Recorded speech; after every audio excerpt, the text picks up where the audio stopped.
Do all your friends call you a casual? How much do you really know about this sport? Are you a disabled ginger who lives in his mum's shed? He tapped him out! Oh my god! Oh my god! Do you want to uncover every single secret, horror, and tragic story this sport has to offer? He's kicking the leg of a determined individual who's going to come down his throat. Well, this is the Iceberg video for you. Well over double the length of the original, we will go from Tier 1 all the way to the darkest and most disturbing depths in Tier 6. Over the course of my longest video yet, you'll grow shocked, disgusted, and get violated by MMA's darkest lore. So sit back, buckle in, and get ready to dive deep into the iceberg about the crazy world of mixed martial arts. He says, I want Khabib in Russia.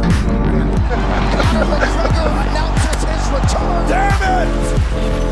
Ah! 4, the official weight for... I can't let you get close. Hold on, I'm talking, brother.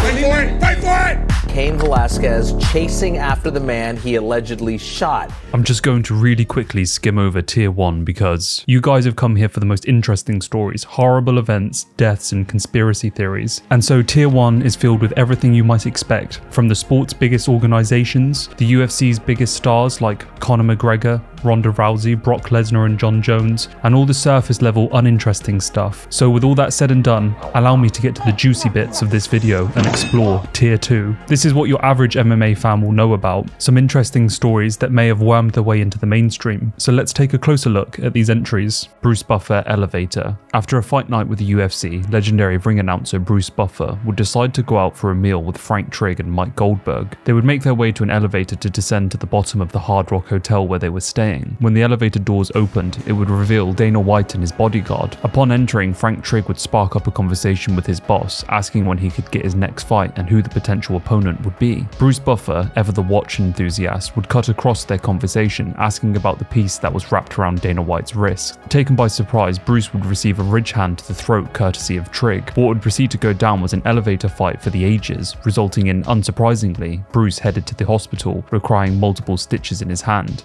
So I just reacted. I just went boom, boom, you know, and then it was on. And now the doors close, and we're just throwing at each other for 10 floors. I mean, what is that? But the fight would end in a rather civil matter, both men squashing it as soon as the elevator doors opened to the crowded hotel lobby below. Joe Rogan versus Ice Bath. Hello, friends. If elk meat, keto, and TRT wasn't enough for Joe Rogan in his pursuit of looking like the world's muscliest human tic-tac, then his recovery techniques really take the edge. We all know the benefits of ice baths and saunas, but Joe Rogan really took it to the extreme in a now infamous Instagram live that he did.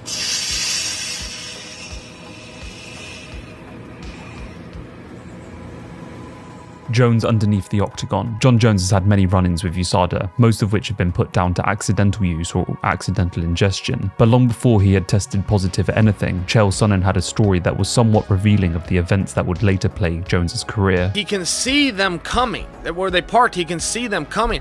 So they don't know what to do with him. They hide him underneath the cage. Jon Jones hides under the cage. They tell Jon, we don't know where he is. And this is before we were enrolled in the program, and he did not need to disclose his whereabouts. At the same time, if they show up and find you, you must vandalize this situation. You must test. They can't find you. You didn't have to test back then. So anyway, he hides under the ring. They say, well, where is he? He's supposed to, you know, this is his gym. They say, well, how would I know where he is? So instead of leaving like they thought they would do, they take a seat. Well, there's like 8 hours left in the business day. They don't ever leave. However long was 6 or 8 hour time frame, Jon's under the cage the entire time. So people are coming and going. The whole thing is finally they shut the lights off and go to lock the doors. Now Jon can come out. Jon Jones in a Twitter beef with Israel would later confess to hiding under the cage, but not for the reason that you would expect. Whilst it's hard to work out whether Chael Sonnen is telling the truth at the best of the times, it would seem that this one was in fact true. Chael Sonnen is not actually undefeated. So this is a conspiracy that tries to imply that Chael Sonnen had actually lost a couple of his fights. You can find this very clip of his first loss, according to this theory, on a secret section of UFC Fight Pass, which you can see on screen now. Wait, what's this? You cannot view this in your country. Well, it's a good job I've got NordVPN downloaded. If I just go here, turn on my VPN and change it to the country listed, I'll be able to view this video. Right, let's watch Chael Sonnen's first loss. Huh. There's nothing here. Well, that must be because Chael Sonnen will always be the undisputed, undefeated, never lost a round American gangster. And whilst NordVPN hasn't worked this time, it has a whole host of other extremely useful features that have really helped me out a lot recently, and I can't thank them enough for collaborating with me on this video and helping the channel out. I love being able to change my region so I can access the vastly superior American Netflix catalogue, a great distraction from editing and writing and all the busy work that I would rather not be doing. Another feature that's super important to me is the blocking of malicious malware. In this line of work, I'm downloading a lot of files constantly, and NordVPN has detected and stopped potential disastrous files worming their way onto my PC. And I think, like me, a lot of you take the security of your hardware seriously. And that perhaps is the greatest thing to me about NordVPN. It's more than a VPN and has a whole host of great features on top of what I've just mentioned, from cyber protection to faster broadband speed. I find that NordVPN always has my back, just like us as MMA fans have Chael's. And so if you want to rep them like I have been for years, then head to nordvpn.com/mmacademic to get the 2-year plan with an exclusive deal plus 1 month on top. It's risk-free with NordVPN's 30-day money-back guarantee. So thanks again for NordVPN for keeping me safe on the internet and for supporting the channel. MMA Guru. The first of some YouTubers to make this list, the MMA Guru is, according to his fanbase, a disabled Jew that lives in his mum's attic. The Guru had become somewhat famous not only for his constant stream of videos, but his rather candid and brutal approach with some fighters. I mean, I call it honesty, but fighters seem to get real upset with him. Makashev's sitting cage side impression.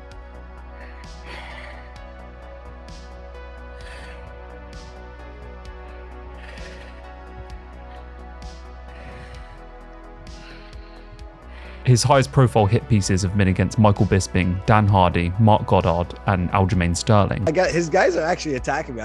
Bro, he really cute. He has a very loyal fan base. You got to give it to him. It is cool. It is cool to see. So props and kudos to you for that. I didn't know he was paralyzed. Somebody was telling me he was paralyzed. I didn't know like they were making a joke. They're like his wheelchair army. He'll hit you with a wheelchair jiu-jitsu armbar. I was like, there is a long and storied history with Guru and many funny moments that have happened over the past couple years. And it's something I actually want to cover in a long form video at some point because most of it is just too good to be true. So watch out for that one. To resist the urge of like shooting up a school or something. Dude, there's a joke I made about shooting up a school. Calm down, dude.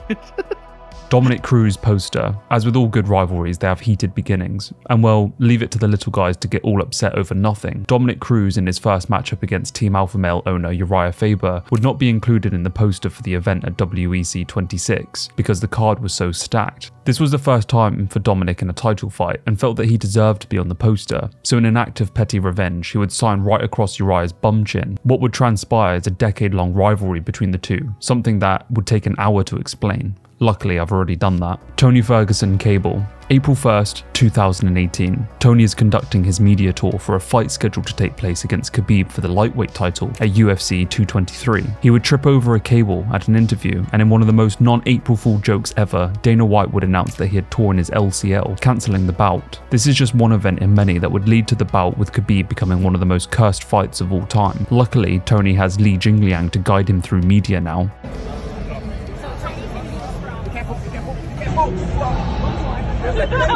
Sorry, Tony. Eddie's wife. Eddie Alvarez has been in the top echelon of every organization that he has competed in, from gaining the lightweight title in both Bellator and the UFC to his most recent epic performance against Chad Mendes in Bare Knuckle FC. But when watching his fights, there is always one distinct person you can hear in the crowd cheering her husband on, Eddie Alvarez's wife herself. Outside of the front leg of Conor McGregor, very easily. A combined 48. 1 minute. That is my chick, and if anybody has anything to say, go. I don't want any smoke. My wife's been watching me fight. We met each other when we were 15 years old. We have 4 children together. I'm her guy, and if something happens to me, and now you can feel her pain and feel what she's feeling. Charles Oliveira's side missions. Charles Oliveira is a standout in the current UFC roster and former UFC lightweight title holder. In recent months, he has been somewhat MIA since losing the belt. What he had been up to was a bit of a mystery until a video would crop up online showing that in fact the once former best lightweight in the world was actually just conducting side missions. Who knows what the hell this sport is, but Oliveira seems to be having the time of his life.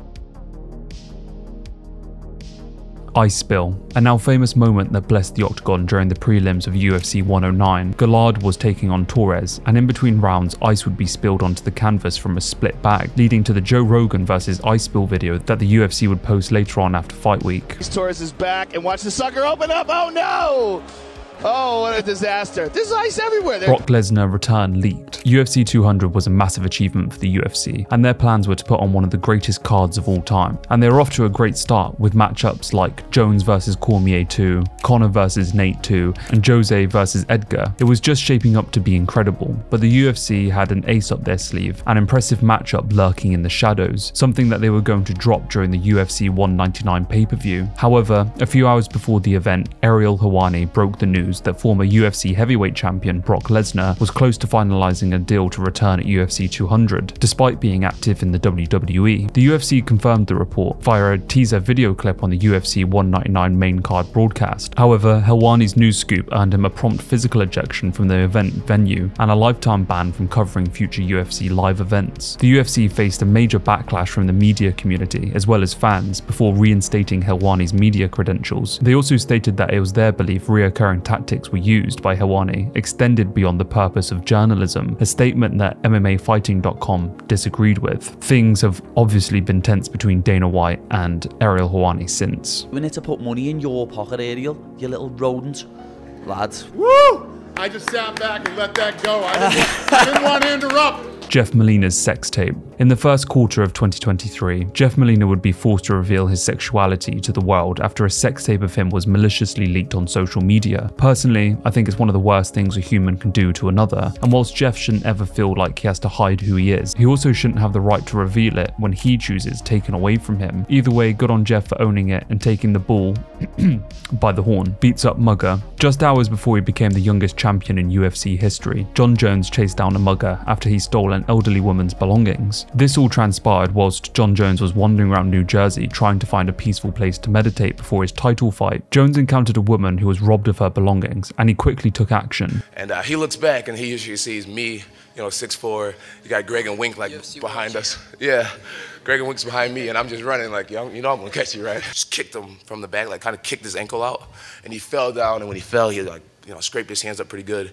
And so he's down on the floor, and, you know, I'm thinking, like, I hope I don't get stabbed right now. So I'm just, like, looking at him, like, should I ground and pound him?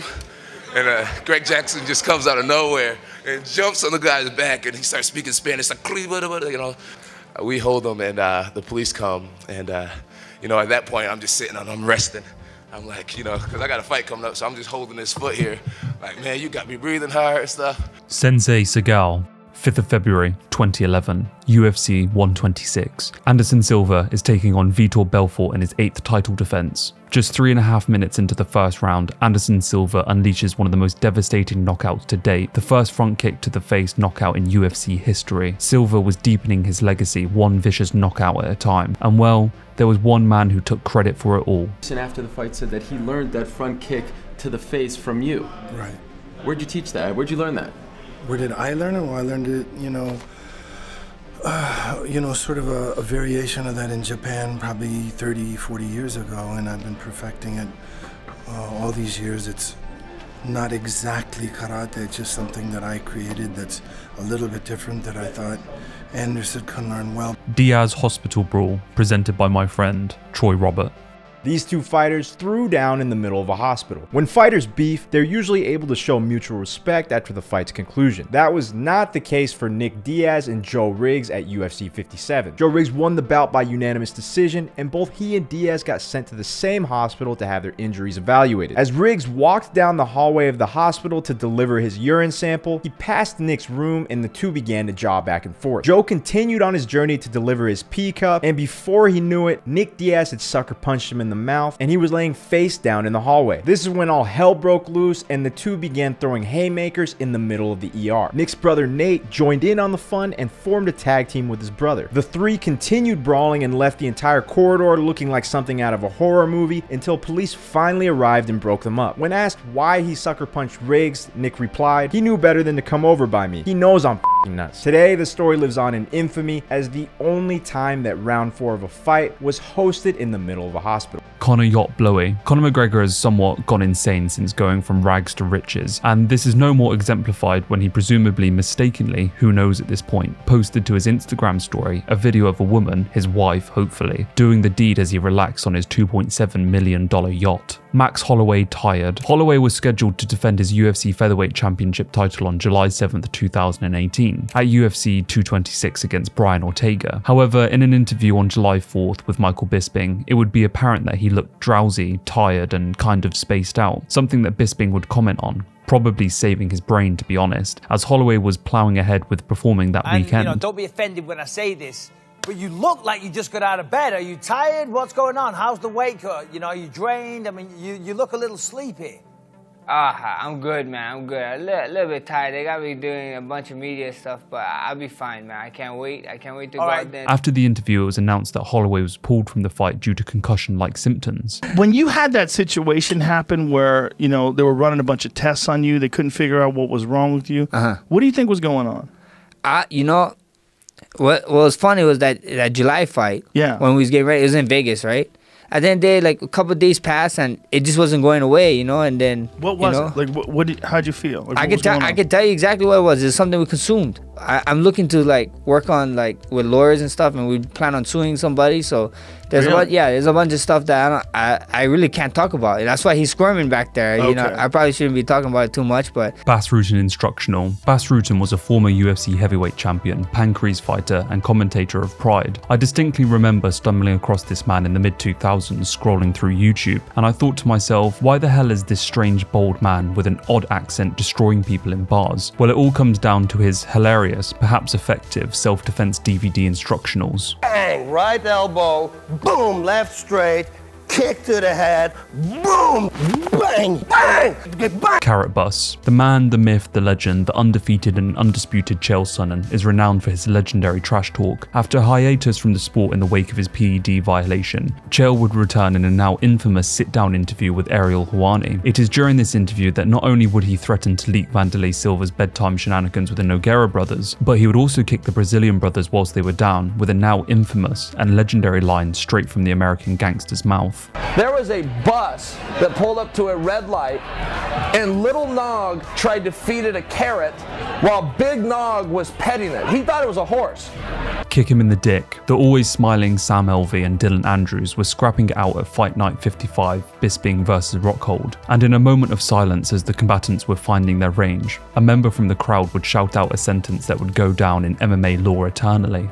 And it's looking like Fight Club poster. Team Alpha Male have produced some of the best fighters in the world, many going on to claim world championships, from Cody Garbrandt to TJ Dillashaw, and in a time of peace before they would internally combust in a heated falling out between their biggest stars, there was friendship between the world's smallest alpha males. Uriah Faber, UFC Hall of Famer, and the owner of the gym, ever the businessman, fancied himself some fresh merch. This decision would lead to what is perhaps one of the funniest and unself-aware photo shoots of all time for a calendar. I mean, just look at this absolute masterpiece. Hanging with the boys. Speaking of Team Alpha Male, during the filming of The Ultimate Fighter 25, a season where TJ and Cody would attempt to settle their differences in a legendary and heated show, Cody, along with a group of guests, would join the contestants on the show for a few drinks in the fighter house. It would turn out that Cody can handle his drink about as well as you can imagine. Hanging with the boys! Cain Velasquez. In a tragic turn of events for the career and legacy of Cain Velasquez, the former heavyweight champ was recently arrested for attempted first-degree murder. The whole situation is utterly bizarre, and if the alleged story of abuse of a family member turns out to be true, then it takes a whole other terrible turn, and one that I feel we can all resonate with. Many fighters have come out in support of Cain. These situations always act as a reminder that the heroes we have inside of the cage have the very same real problems the rest of us do outside of it. He was recently granted parole after a year inside, which is great to see,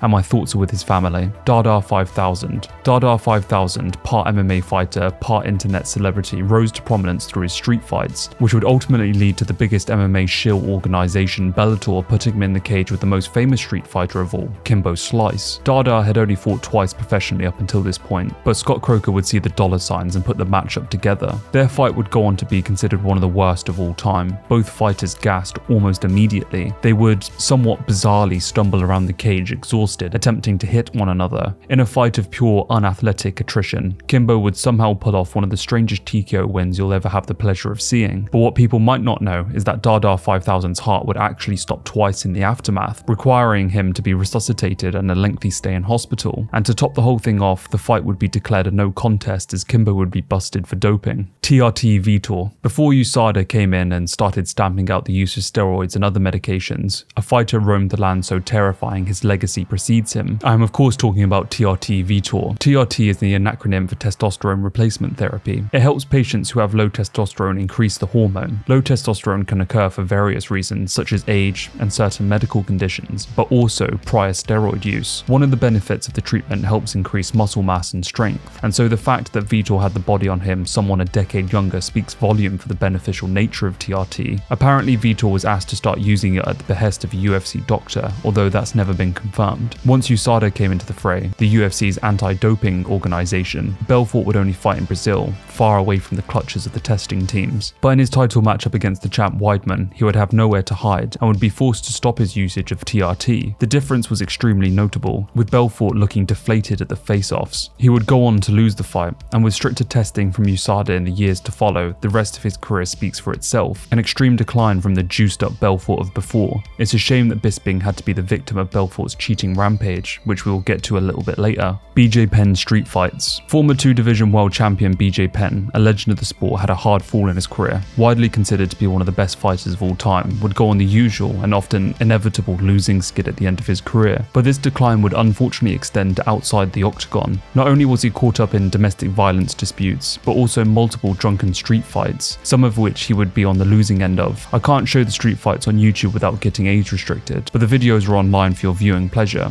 although it's never nice to see those we idolized have such a dramatic downturn. Banned refs from the UFC. It's no secret that the UFC has had its fair share of terrible reffing inside the cage. Whilst the heat of the moment is something that we will never understand in the crowd, refs have an important job to carry out to the best of their abilities. Whilst I personally think the refs do the best with what they can in the moment, there are some instances that truly boggle the mind. Some stoppages or lack thereof so egregious that has led to some of those refs being banned from the UFC. Here are a few. UFC 267 featured one of the most controversial reffing performances in recent history. Referee, whose name I'm not even going to bother to try and pronounce, allowed Dos Santos to brutally punish Saint-Denis for 15 minutes in what is widely considered one of the worst beatdowns we have ever seen. I mean, Saint-Denis was absolutely brutalized, and there is no doubt in my mind that the fight would have taken years off of his career. The ref also made the decision to take a point off of Dos Santos after he landed a single accidental groin strike. John Anik later in the night would announce that the ref would not be doing any more fights that night after such a terrible performance. In a similar series of events, ref Mario Yamazaki would meet a similar fate of getting kicked out the UFC when he gave the opportunity for Priscilla Cachoeira to die a warrior's death by allowing Valentina Shevchenko to pound her in one of the most barbaric ways. It was truly a disturbing fight to watch, and so it was rather fitting when the UFC octagon would never see ref Yamazaki ever again, because let it not be forgotten that Yamazaki was a repeat offender for terrible ref decisions, something that once again we'll get to later into the video. Human cockfighting. During the early days of the UFC, it wasn't always growth and sellout shows. They were up against politicians who actively sought to see the end of MMA. Key to this was John McCain, a senator at the time, who went out of his way to smear the sport, describing it as human cockfighting. Whilst the UFC really did have to force their way to legitimize the sport over the course of many years, a battle that would almost bankrupt the company, they would prevail, obviously. And John McCain's smear campaign, calling the sport human cockfighting, would ultimately become a joke to a sport that has well and truly taken over and rivals all of the biggest sports in the world. Tough 1. The Ultimate Fighter 1 was a massive turning point for the company. Pay-per-views were failing, and in a last desperate attempt to get the sport and organisation off the ground, the UFC turned to creating a reality TV show, a pretty interesting and creative attempt to try and garner a mainstream audience. Surprisingly, it worked, and it was a massive success. Whilst there were still struggles for the company beyond this moment in history, the final for the show dragged in many new eyes to the sport, as Stephan Bonner and Forrest Griffin put on one of the most amazing fights that we have ever seen, a fight that was ultimately inducted into the Hall of Fame, Bisping's eye. Michael Bisping, the former UFC middleweight champion, took a massive aforementioned TRT leg from Belfort to the face that irrevocably damaged his eye. Through his own admission after he retired, Bisping would say that he would lie his way through pre-fight medicals about his sight just so that he could continue his career. So did you have to sort of trick them that you had 2 functioning eyes for a while?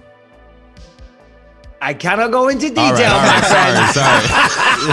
12 to 6 elbows. 12 to 6 elbows, I believe, refers to the absurdity in which the rule was implemented, a point of contention for Big John, one of the people who led the creation of the unified rules. On top of this, John Jones' only loss in his record is due to this rule being in place, and it was at the hands of the aforementioned ref Yamazaki. Jones was disqualified for 12 to 6 elbows, even though the ref hadn't given any prior warnings. Yamazaki would go on to make the situation even worse by asking the notoriously deaf Matt Hamill whether he wanted to continue, to which he would obviously get no response, calling the fight off and handing the GOAT his first and only loss. Face the Pain. Face the Pain is the UFC's intro theme song, and it can be heard before the main events. The perfect song to get any fight fan in the mood. Uberim, presented by my good friend Napoleon Bonaparte. Alistair Overeem, also known as Mega Reem, Kaiju Reem, and finally, after more drastic evolutions than Charizard, Uberim, like a modern day Charles Atlas, the man who got completely jacked because someone kicked sand in his face one time.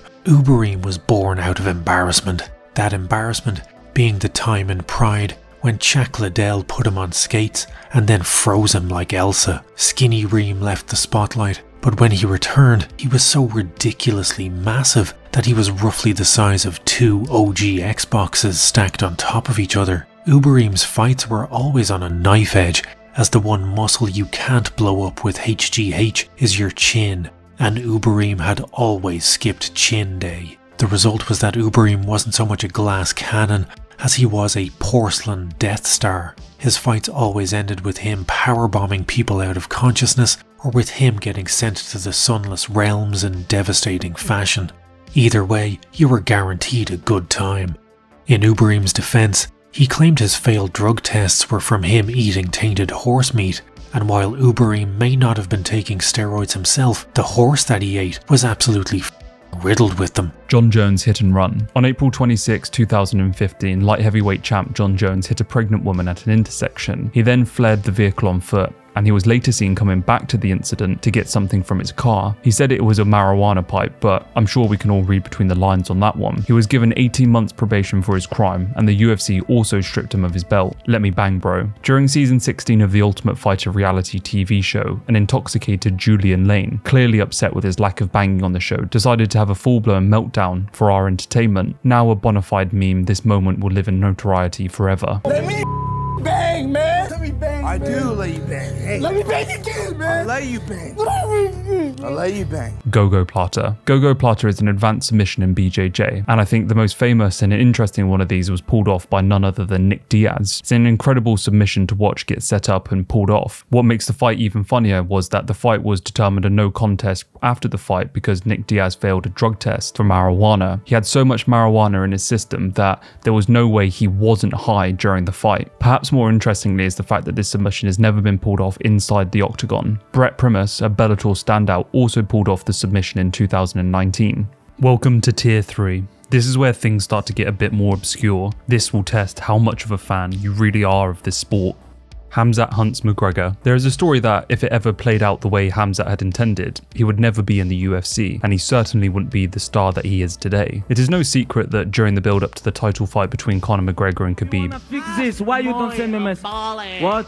You come with 40 people and you didn't... Things were extremely heated, and some not-so-choice words were used, particularly pertaining to religion. Conor had unknowingly angered the undefeated Chimaev, who was making his way through the regional scene at the time. He would fly to Ireland with the intentions of assaulting Conor McGregor. Chimaev told a reporter, "Honestly speaking, I wanted to beat him up. Many people thought I was coming there to help him prepare for Khabib. I was actually going over there to protect our pride and honor. I was going there for all of us. If that would not have happened, I would have maybe thrown, I don't know, some object." Chimaev would ultimately be stopped by airport security, detained and taken to the local police station for over 8 hours for rigorous questioning. Chimaev would eventually be released on the condition that he would get on the next plane back to Sweden. Look Out a Whale. Look Out a Whale refers to a YouTube channel that used to be active making animated videos about UFC events and topic matters. Some of those very events have actually been discussed in this Iceberg. This channel, despite its success, has since faded into obscurity, but some videos remain online, re-uploaded by a different channel called Not Look Out a Whale. fail. At its height, the channel was one of the biggest MMA channels on YouTube, and it's a shame that we don't get any more content, but such is the life of content creators. Askar Mozharov.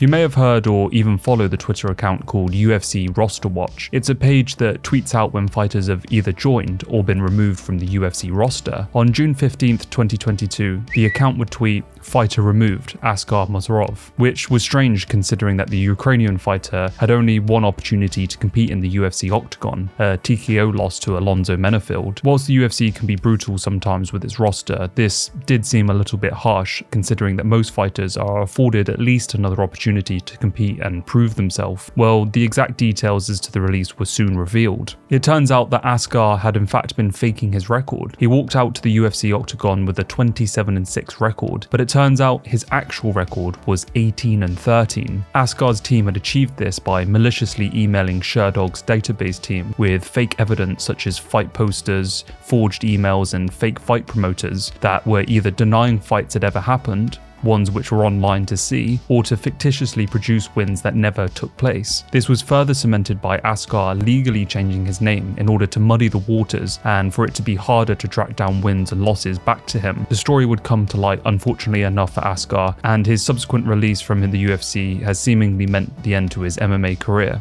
Mark Hunt versus the UFC. It's no secret that Mark Hunt left the UFC on not so good terms. Fuck the UFC, you're shit! As he was in the process of suing the company for the last 5 years. In 2016, Mark Hunt filed a lawsuit against the UFC, Dana White, and Brock Lesnar following the UFC 200 event. Hunt's claim was that the UFC and Dana White were aware that Brock Lesnar had used performance-enhancing drugs, but still allowed him to compete in the fight. Lesnar initially won the fight, but the decision was later overturned when it was revealed that he had failed a drug test. Hunt accused the UFC and White of various wrongdoings, including fraud, unjust enrichment, breach of contract, battery, and violation of implied covenant of good faith and fair dealing. In 2019, the United States District Court for the District of Nevada dismissed most of Hunt's claims. All claims against Dana White and Brock Lesnar were dismissed, except for the allegation of breaching the implied covenant of good faith and fair dealing. However, even that claim was eventually dismissed after the UFC obtained a summary judgment, effectively ending the case. However, on September 24, 2021, the United States Courts of Appeals for the 9th Circuit revived the case, bringing it back to active litigation. We haven't heard much since. Most recently, Hunt knocked out famous All Blacks rugby player turned boxer Sonny Bill Williams in the 4th round. Khabib missed weight. Khabib left the UFC on top, often cited as the most dominant fighter in the history of the sport, and in my opinion, retired at a point that many should. In his prime, and without needless injuries or being on the receiving end of vicious knockouts as age exposes an athlete's chin. His retirement fight in the wake of his father's death would stir up some controversies for some eagle-eyed viewers, in a conspiracy that has now been widely accepted as the commission kind of letting Khabib off the hook, which makes sense considering he was in somewhat home territory in Abu Dhabi. So if you watch this footage, you'll see a clearly dehydrated and struggling Khabib weigh in, and the scales do not exactly settle as the commissioner pushes the weights off and acclaims that Khabib made weight, but clearly the scales were toppling, leading to speculation that Khabib in fact never made weight and should have been stripped of the title. Tito tapped. January 21st, 2017. Chael Sonnen is returning after a 4-year hiatus from the sport. It is his debut in Bellator after leaving the UFC, and he is taking on rival Tito Ortiz in a light heavyweight matchup. Tito's car just got repossessed a week ago. Tito has a Rolls Royce. Now, in fairness, that's a beautiful car. I wouldn't own one because I'm not that big of a but it just got repossessed. But just 2 minutes into the fight, Chael has tapped to a rear naked choke. A choke that Potato Head Tito held onto even longer after the ref called off the fight. What many people couldn't really fathom is why Chael, just a minute prior, had given up a dominant position over Tito. Well, Chael would later on explain what had actually happened. Understand, he yelled tap, and that's hard. I let the position you're saying go. He verbally tapped. Yeah, and my coaches even said, well, why you don't stop until the referee steps in? It's like, man, I understand that. I'm not going to give a guy any more mercy than somebody else. But there is still some rules. You know, when a guy says stop, it's one of the only codes we go by. I mean, you got to understand, Tito has a bad neck. In real life, Tito has a bad neck. I want to beat Tito that night. I do not like Tito. I don't want him to have a bad life. I don't want him to go on with a bad neck. I just don't. So I don't know that I would do that any different. And upon review of the footage, whilst we'll never know if he had verbally tapped, you can quite clearly see Tito giving somewhat half-hearted tap on Chael's forearm. Rory McDonald walkout music. One of the things that always intrigues me is the music choice for fighters as they walk to the octagon. What emotion or mental state are they trying to elicit with their musical choice? Is it to energize them, to calm them, to focus them, or is it something that holds no real weight to the fight process, an afterthought almost? Well, for McDonald, whatever intent the music would have over his performance was stripped away from him for literally years, as he was the victim of a prank. What had happened was, Rory changed his phone number, and the guy that apparently the fighters would contact to get their music choice confirmed would continue to message this old number, which had fallen in the hands of another man. This man would proceed to choose the most random music for Rory's walkouts, from Metallica Seek and Destroy to MC Hammer You Can't Touch This. Rory would later comment in an interview, "Not that I really cared, it's not the biggest deal for me, it's just music, you know, whatever. I was kind of frustrated, it was weird. Joe Rogan was making fun of me for my music. I'm like, oh man, this sucks a little bit." And then one day, I can't remember what the fight was, but Jason comes up to me and he's like, "Oh man, sorry we can't play such and such a song." He named the song and I was like, "What are you talking about?" I think it was a Nickelback song or something. And he's like, "You said you wanted this song when I texted you." I'm like, "Dude, I never said that." So he says, "I'll show you." He shows me the phone and I go, "That's my old number. Who are you talking to?"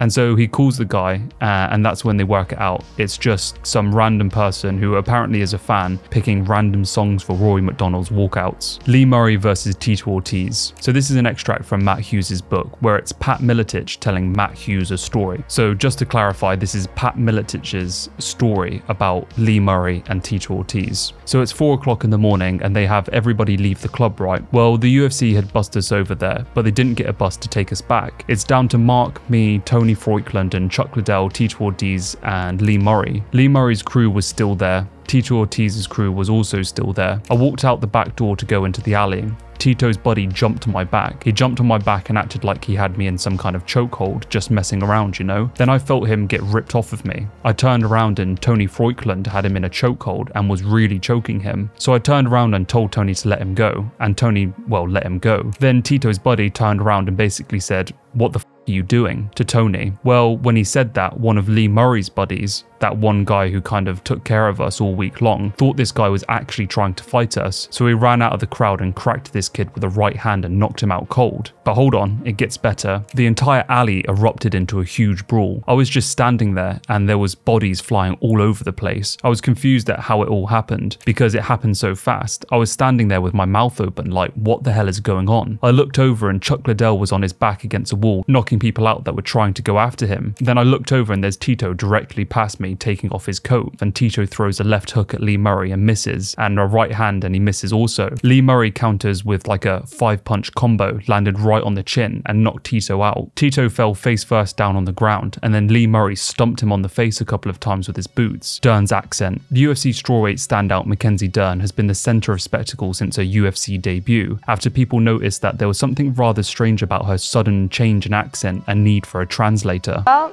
underneath my dad, Megaton Diaz, and my background is Brazilian Jiu-Jitsu. For me and to help me get better. So I'm like so comfortable there and I know that I have like the Jiu-Jitsu. And my background is Brazilian Jiu-Jitsu. By the way, how often do people ask you about your accent and the evolution of your accent? And the fans online love talking about this. How often do you get asked about it? Yeah, it's so flattering, you know? Inhaler Gate. October 19th, 2019. Former NFL player turned heavyweight MMA pro Greg Hardy is taking on Sausage on the main card of Reyes versus Weidman. In between rounds, Greg Hardy would take a big old puff of an inhaler after clearing it with the commission in the ring. It turns out you can't exactly do that. What do you mean he used an inhaler? So when the fight was over, I went over to Dean Thomas and said, "The f are you doing? How are you using an inhaler?" The fight would be overturned to a no contest and would be another fail for the slightly inexperienced Greg Hardy, who loves to blur the lines of the unified rules of MMA. Backflip onto cameraman. Some MMA fighter in Bellator, who I couldn't find the name of, managed to get his post-fight celebration ruined by an overzealous cameraman trying to get a good angle. Carrying the cross. What is in fact one of the strangest ring walks to ever grace the UFC, Kimo Leopoldo would make his ring walk at UFC 3 carrying a cross all the way to the cage, where he would go on to lose to Royce Gracie. Hughes versus Newton. After going 29-3 in his initial career, Matt Hughes would make his second trip around to the UFC, and in his first fight back, he would take on Carlos Newton for the welterweight championship. The fight would have one of the craziest ending sequences, with Carlos sinking in a triangle choke, but with Matt Hughes standing up against the cage. In a last desperate attempt to get out of the submission which was slowly sinking in, Hughes would slam Newton to the mat, knocking him out and declaring Hughes the winner. But eagle-eye viewers would have noticed that either Hughes had been choked out or knocked out from the slam, so technically, who knows who actually won that fight. Polyana versus Robber, presented once again by Troy Robert. Polyana Viana rebounded from her loss when she had a vicious knockout against Jin Frey in November. Yes, she models on the side, and she possesses elite level Brazilian Jiu-Jitsu skills, but those aren't the things that she's most famous for. In 2019, the UFC strawweight was waiting for an Uber outside her apartment in Brazil when a man came up and asked her for the time. She thought something was off about the situation, and her suspicions were confirmed when the stranger said he had a gun and to give him her phone. Polyana said, "Call an ambulance, but not for me," and unleashed a flurry of strikes to the man's face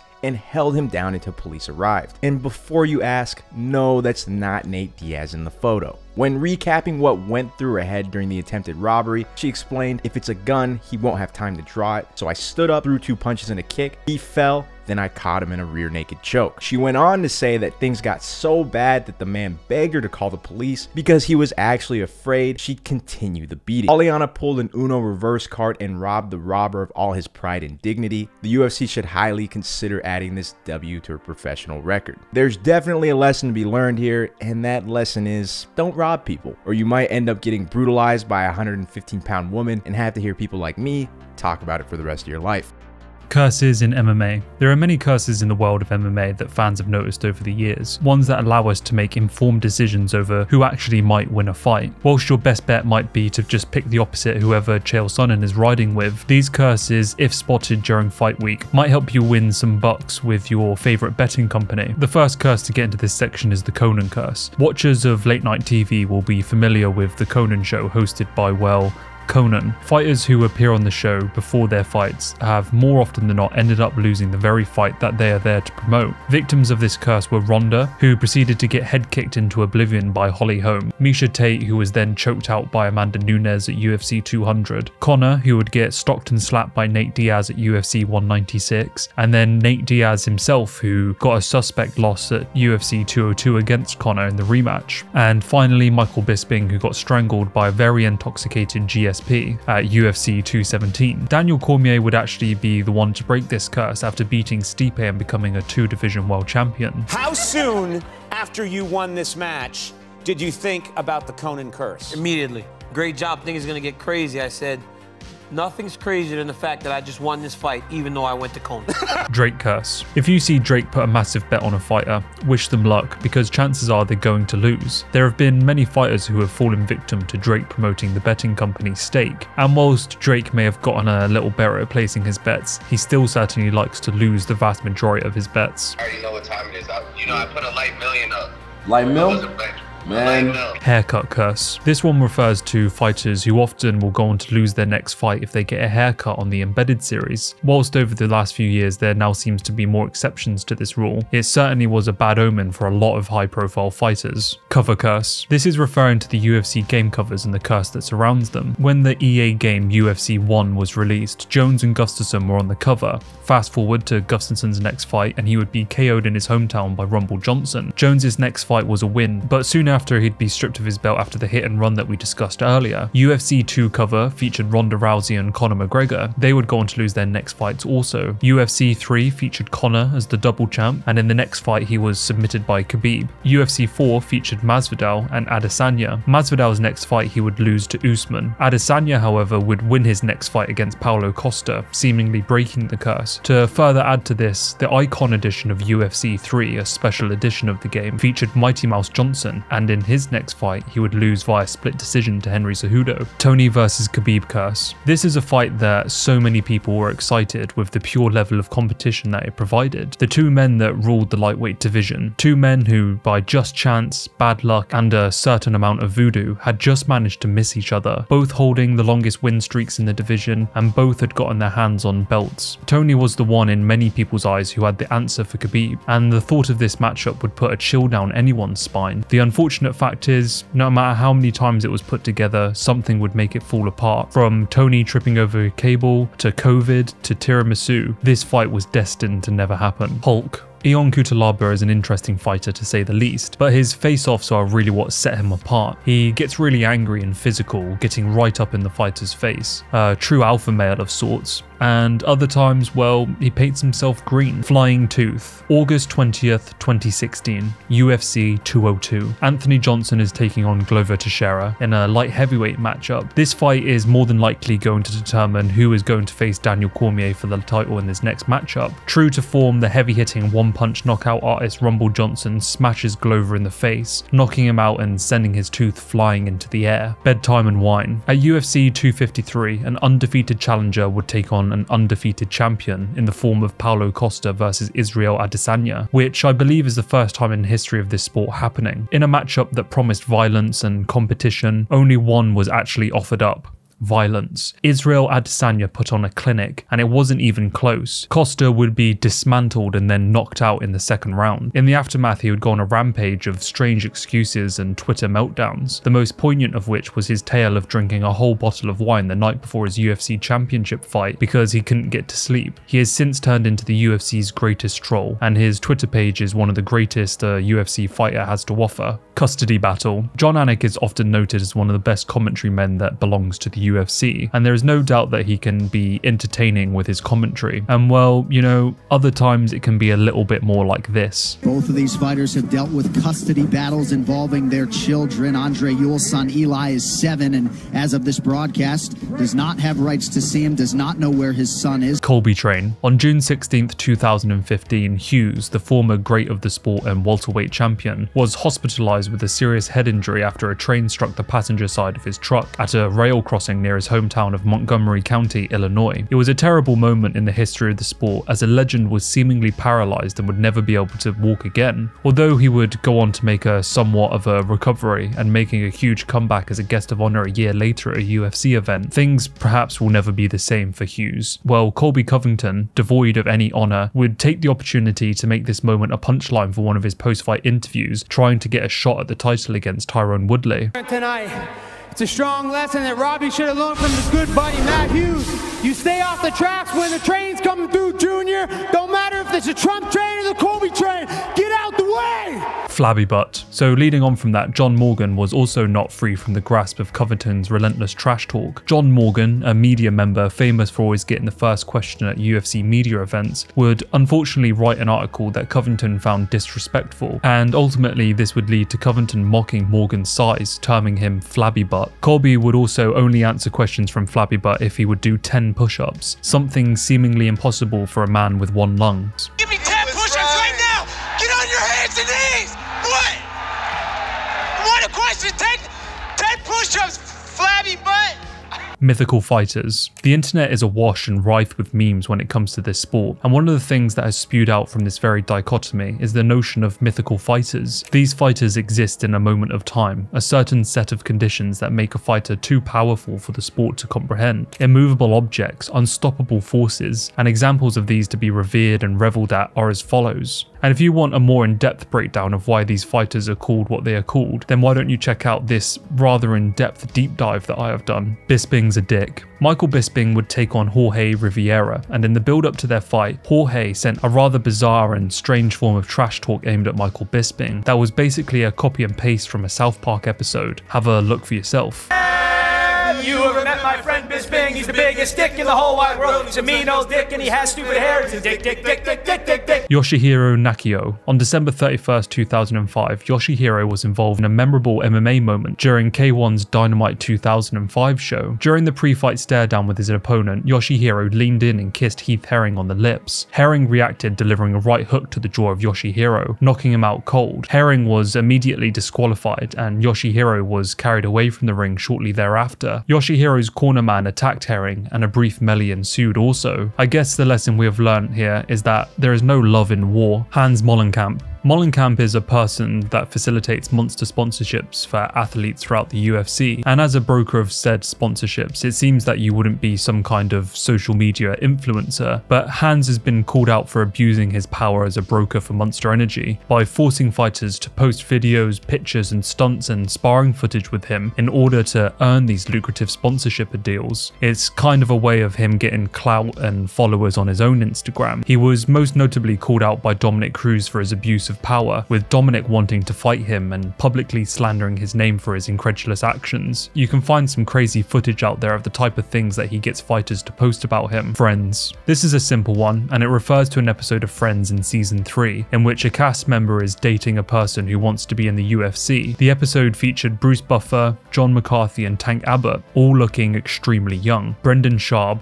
Reebok deal. I've put these two together as they're somewhat linked. Brendan Schaub is a heavyweight who competed on the 10th season of The Ultimate Fighter. He had a mixed career that ended when Joe Rogan basically told him he was a terrible fighter and incapable of competing at the top. This is the reality of it. I worry about your commitment to fighting, and I worry about where you stand, not your commitment to training. Not your commitment to training, not your commitment to give it your all. I think you have one foot out the door. I think you're looking. You disagree? I think you're looking at where the future is going to take you, and that you can't do this forever. You know, and I think that's a very dangerous place to be in fighting. And I've seen it with a lot of guys. So happy you're not fighting. You know, and what we were saying was, I know that I was a dick to you to get you to stop doing it, but I felt like there was almost no other way that you were going to live. I felt scared. On top of this, the UFC had just signed a deal with Reebok that meant all clothing worn by the fighters would be uniform, and there would no longer be any more sponsorship opportunities for fighters to place logos on their shorts. This meant massive losses for all the fighters in the UFC, which Brendan refused to be a part of. This marked, along with the Joe Rogan podcast episode, the end of the mixed martial arts career of Brendan Schaub, and the beginning of what is now known as the Reebok era, and the start of one of the greatest comedy careers to date, The Hanged Man's Rope. The former UFC light heavyweight champion said he regularly returns to a forest in his hometown of Warsaw, Poland, to touch the rope used by a man who had hung himself. According to Blachowicz, the rope is a good luck charm that has a 90% success rate since he started using it. Blachowicz says that when he found the man, whom he encountered whilst walking his dog, he initially mistook him for being alive. He said that a police officer on the scene asked if he took a part of the rope for his own, and would go on to explain that when you find a hanged man, you take his rope for good luck, and that's what people believed in the old days. I checked on the internet, and sure enough, this is exactly what people thought and believed in. So through the power of an item used to hang oneself, Jan has managed to become a UFC champion. Fallon Fox. Fallon Fox is the first transgender MMA practitioner with a 5-1 record. Bob Sapp. Bob Sapp was an MMA fighter who fought mainly overseas. He's an incredible looking and intimidating fighter, but his record does not exactly reflect this. He is now more widely known for throwing a fight at the first sign of resistance. Josh Thompson on an episode of the Joe Rogan podcast discusses how nowadays he asks for around 60 grand to fight, and if he hasn't finished or been finished within the first minute and a half of a fight, then he just gives up. It's a funny story, but also discussed in this is Bob Sapp's weird interaction with what he alleges was the Yakuza. This happened when he was scheduled for a fight in the K1 tournament. They refused to give him a contract and were implying that he should take a dive. This was all happening in the locker room right before the fight actually happened. Sapp refused to take a dive, which was a pretty silly move considering that this was the Yakuza demanding him to take a dive. So ever since, his career has taken a noticeable downturn because many of his fights happen in Japan, obviously controlled by the Yakuza. But then he ran afoul with K1. Remember, there was this event where they didn't have a contract for him. Nope. He was supposed to fight, and he's like, where's the contract? And they're like, we'll give you the contract after the fight. He's like, no. I need a contract. Yeah. I I need to know what the fuck is happening here. And then he walked out. And when he walked out, they decided they were going to ruin him. Yeah, it was that night. It was they were at the venue. Yes. He's like, I'm still willing to fight. Just give me the contract. They never gave him the contract. Yeah, he was telling me that story the whole time. He's like, look, I was there. Is that the Yakuza? Like, what are they doing over there? How's that work? I would imagine, yeah. I get the vibe that it is a little bit. You know, I don't think much has changed, just to be honest. That's a power move, you know, to let you know, no, after the fight, we'll give you the contract. Like, what are you talking about, man? No, he's still like, from what I understand, he's still fighting. He's still making like 60 grand for a minute 20. Yeah, he just gets tagged with a little one. He's like, that's a wrap. He swings. He swings until things get weird. No, he straight up told me, he's like, no, I tell them it's 60 grand and I give you a minute 20. At a minute 21, I'm going down. That's it. Greasegate, January 31st, 2009. Reigning UFC welterweight champion George St. Pierre is taking on BJ Penn in his second title defense at UFC 94. In between rounds, his cornerman can be spotted rubbing Vaseline on the defending champ's back, obviously leaving submission expert BJ Penn at a massive disadvantage. The incident has now been known as Greasegate. This moment many have put down as a massive reason as to why BJ Penn couldn't get to work on the ground. Personally, I don't think it made the slightest bit of difference, but there we are. The explanation given by GSP's corner was that the rubbing on the back was one of GSP's breathing exercises, and that the Vaseline was basically a byproduct, as the cornerman didn't realize that he had Vaseline on his hands. So you can be the judge for yourself on this one. Condom Depot. Back in the early days of the UFC, where fighter trunks were littered with lucrative sponsorship deals that actually got the fighters paid. Gross, I know. Well, there was one fighter who got the sponsorship of a lifetime with Condom Depot. For whatever reason, Reddit has found this extremely amusing and has somehow now made its way deep into MMA lore. So the photo of Condom Depot being on a fighter's trunk is here on the iceberg for that very reason. Thank you, Reddit. Butterbean. This refers to an extraordinary looking fighter whose real name is Eric Esch, or as you might know him, Butterbean. He has managed to make his way onto this list not only because of his clearly unique look, but the fact that he was actually a pretty good competitor. The man, despite looking like one of the most unathletic people you would ever see, really did pack a punch. He had a boxing record of 77 wins, 10 losses and 4 draws, an MMA record of 17 wins, 10 losses, 1 draw, and a kickboxing record of 3 wins and 4 losses. And he had some truly lengthy win streaks and some of the greatest knockouts you'd probably ever see. And he was also featured in Jackass movies and the TV shows several times. Most famous for sporting the American flag shorts, Butterbean will go down in MMA lore forever. Johnny Walker Worm. Johnny Walker is a very exciting, unorthodox and flashy fighter. This, however, was the cause of his strange post-fight injury. After his emphatic win over Misha Serkinov, a devastating KO in the first round, Walker decided to put his name on the top of the celebration fail list, as he would proceed to fall forward in order to do the worm, and immediately dislocated his shoulder. It's quite a funny situation to watch, but Johnny seems to have taken it in his stride. Welcome to Tier 4. Now things begin to get disturbing and conspiratorial, a taster of the grim events to follow in the final 2 tiers. Corey Sandhagen, corrupt judge. Corey Sandhagen had a fantastic technical fight with top contender Marlon Vera at the start of 2023. It was clear that Corey dominated the fight after going to the judges' scorecards, and there was no doubt in my mind that he had taken the win. But to everybody's surprise, one of the judges scored the fight in favor of Marlon, giving the 3 final rounds to Vera. Thankfully, Corey was still awarded the split decision win, but it was truly jaw-dropping to see such a bad call, one that if it went the other way would truly affect fighters' lives, and we've seen that happen many times and devastate people's careers. Corey Sandhagen would later go on the JRE podcast to give his side of what he actually thinks happened, and perhaps the real reason why that judge gave the fight to Marlon. I mean, I hate to keep bringing this up, but the Cheeto getting a one judge calling that fight over you. How? Yeah. How? I think I might have an idea. So that guy was judging or reffing a fight of my guys along, maybe 4 years ago. My guy was in a rear naked choke, but it wasn't sunken in. His angle was right, so it was it wasn't in. We're yelling at the guy like, "Hey, don't stop it! Don't stop it! Don't stop it!" The guy stops it. And then, I'm like, hey man, you really screwed that one up. And maybe I didn't say it that nice, but that same ref was the judge that scored it for Cheeto.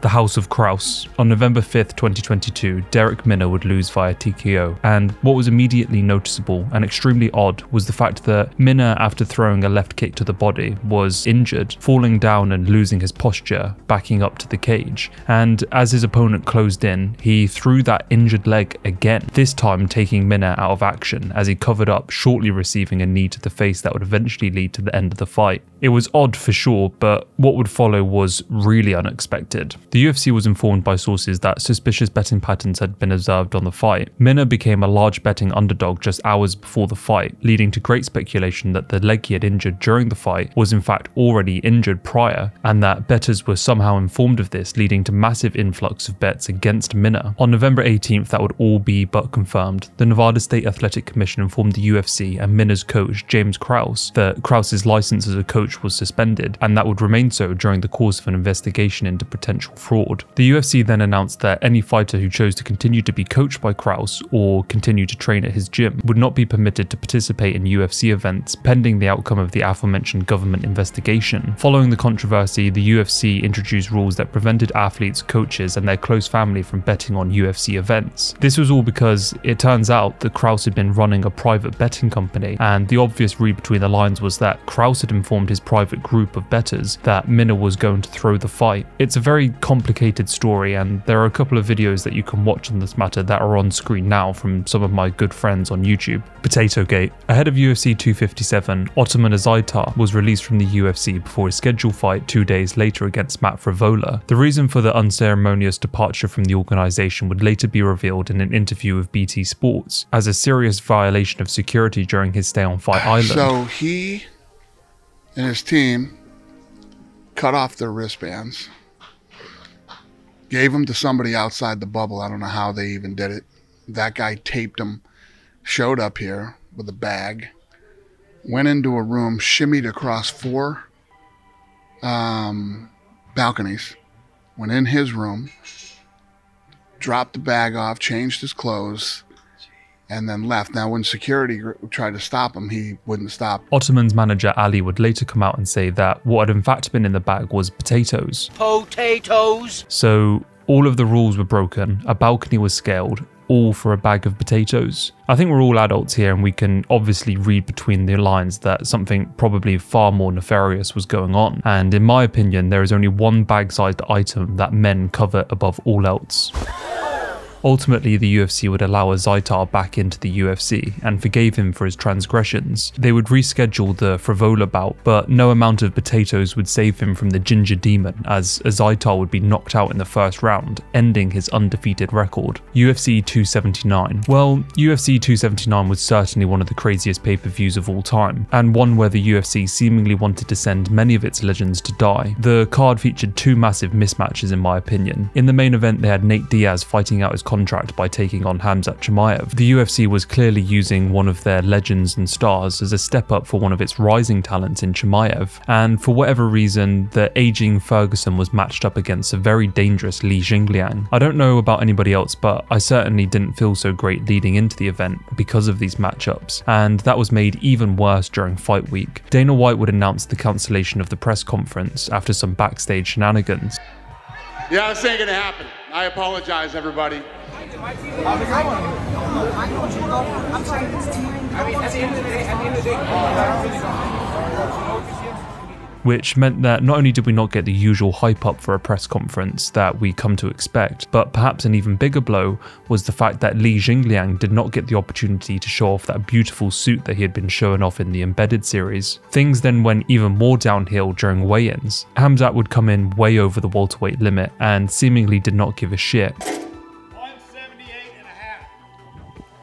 178.5, the official weight for Khamzat Chimaev.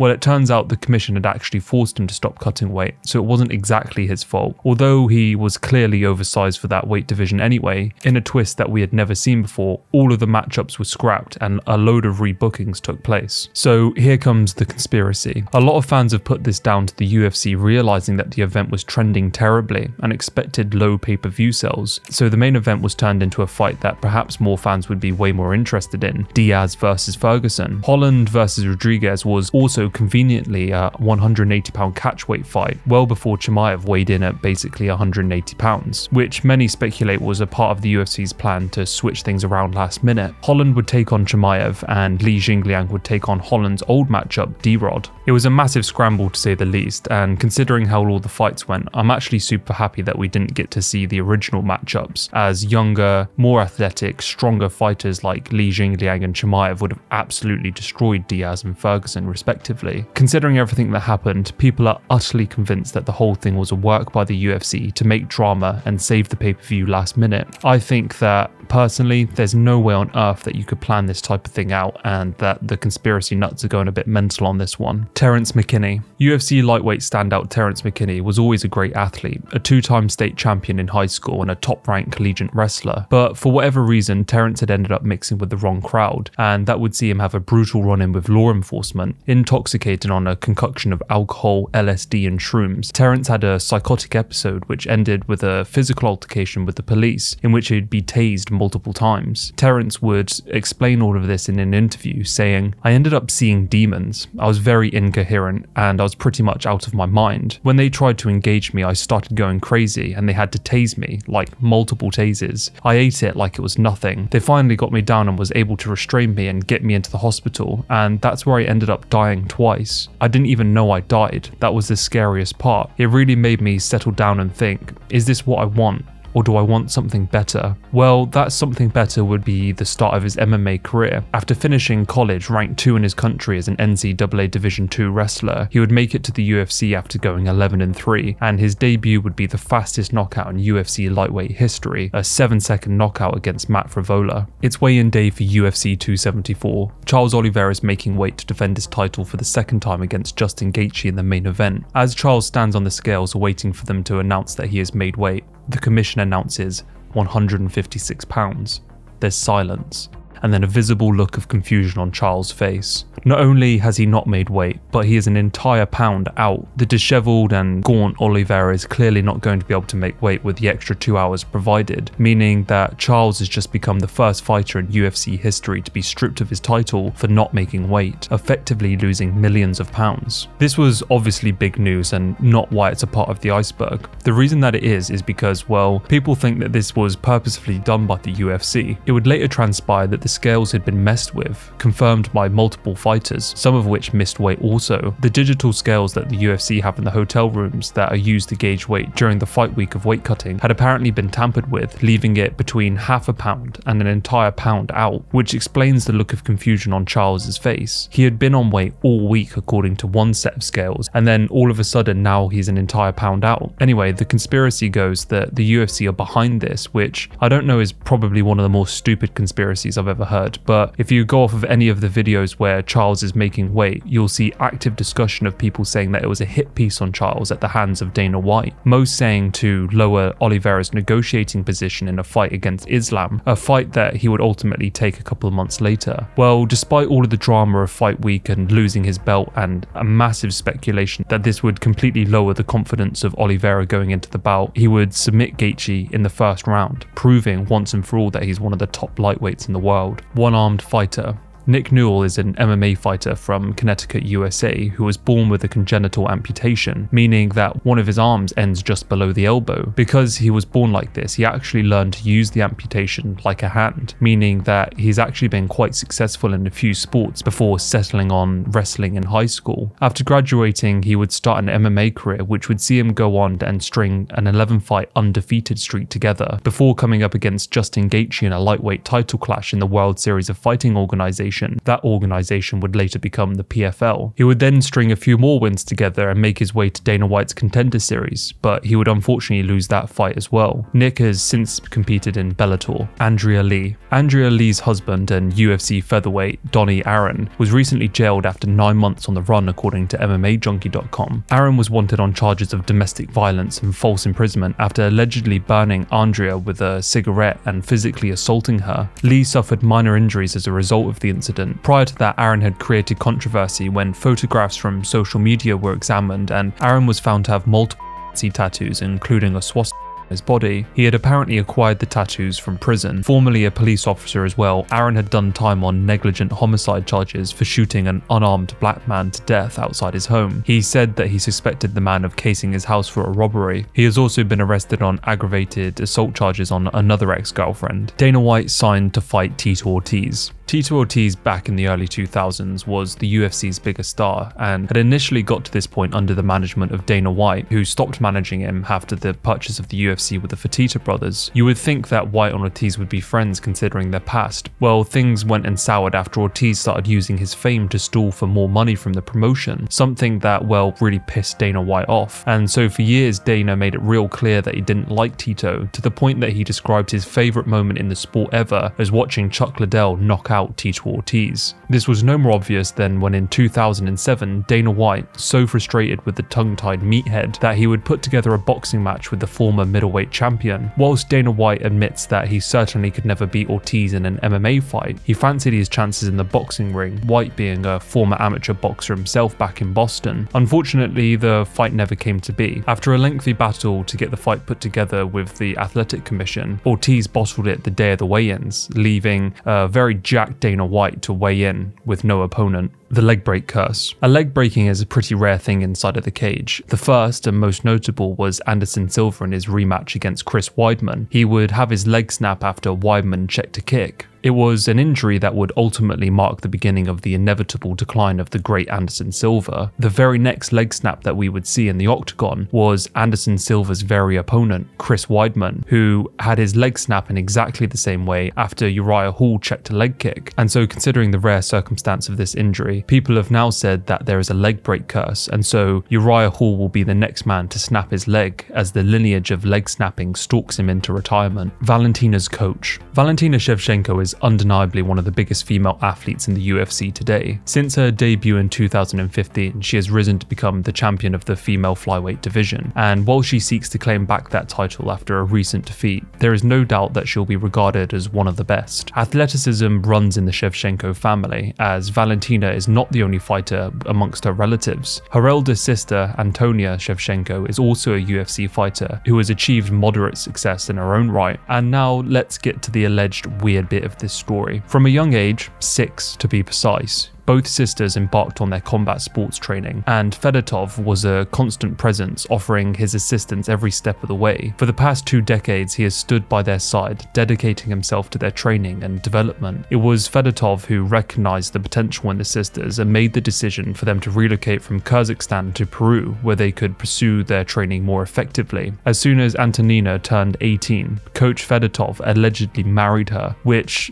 this isn't confirmed by the way, but their relationship certainly is very real. And so, just to clarify, the coach met these sisters at the age of 6, and as soon as it was legal to do so, married one of them. It's obviously a little bit strange, but perfectly legal. So moving on to Pat Barry. I didn't really go into this in depth in the last Iceberg. As you know, I feel like what's actually being implied is a pretty gross thing to accuse someone of without much proof. So with that being said, for the last 2 entries, there is 0 proof of what's being said, and it is all legal, but what's being implied certainly is not the best. So I'll break down what some people allege think happened between Pat Berry's and Rose Namajunas' relationship. So Rose first went to Rue for Sport when she was 14 years old, which led to the first meeting of both Pat and Rose. Pat was a professional MMA fighter in the heavyweight division and was 13 years senior to Rose, putting him at 27. What most people do with this story, however, is assume that this is when Pat started, I don't know, like flirting with a 14-year-old, which is completely incorrect. Rose actually left after a really brief stay in the gym to pursue a couple of other sports and would return 3 years later when she was 17. And so this is where things actually get a little bit strange. On the episode of JRE, Pat would state that he had been chipping away at Rose's heart for the last 5 years, and Rose clarifies that they had actually been dating for 3 years at that point. During that episode of the JRE,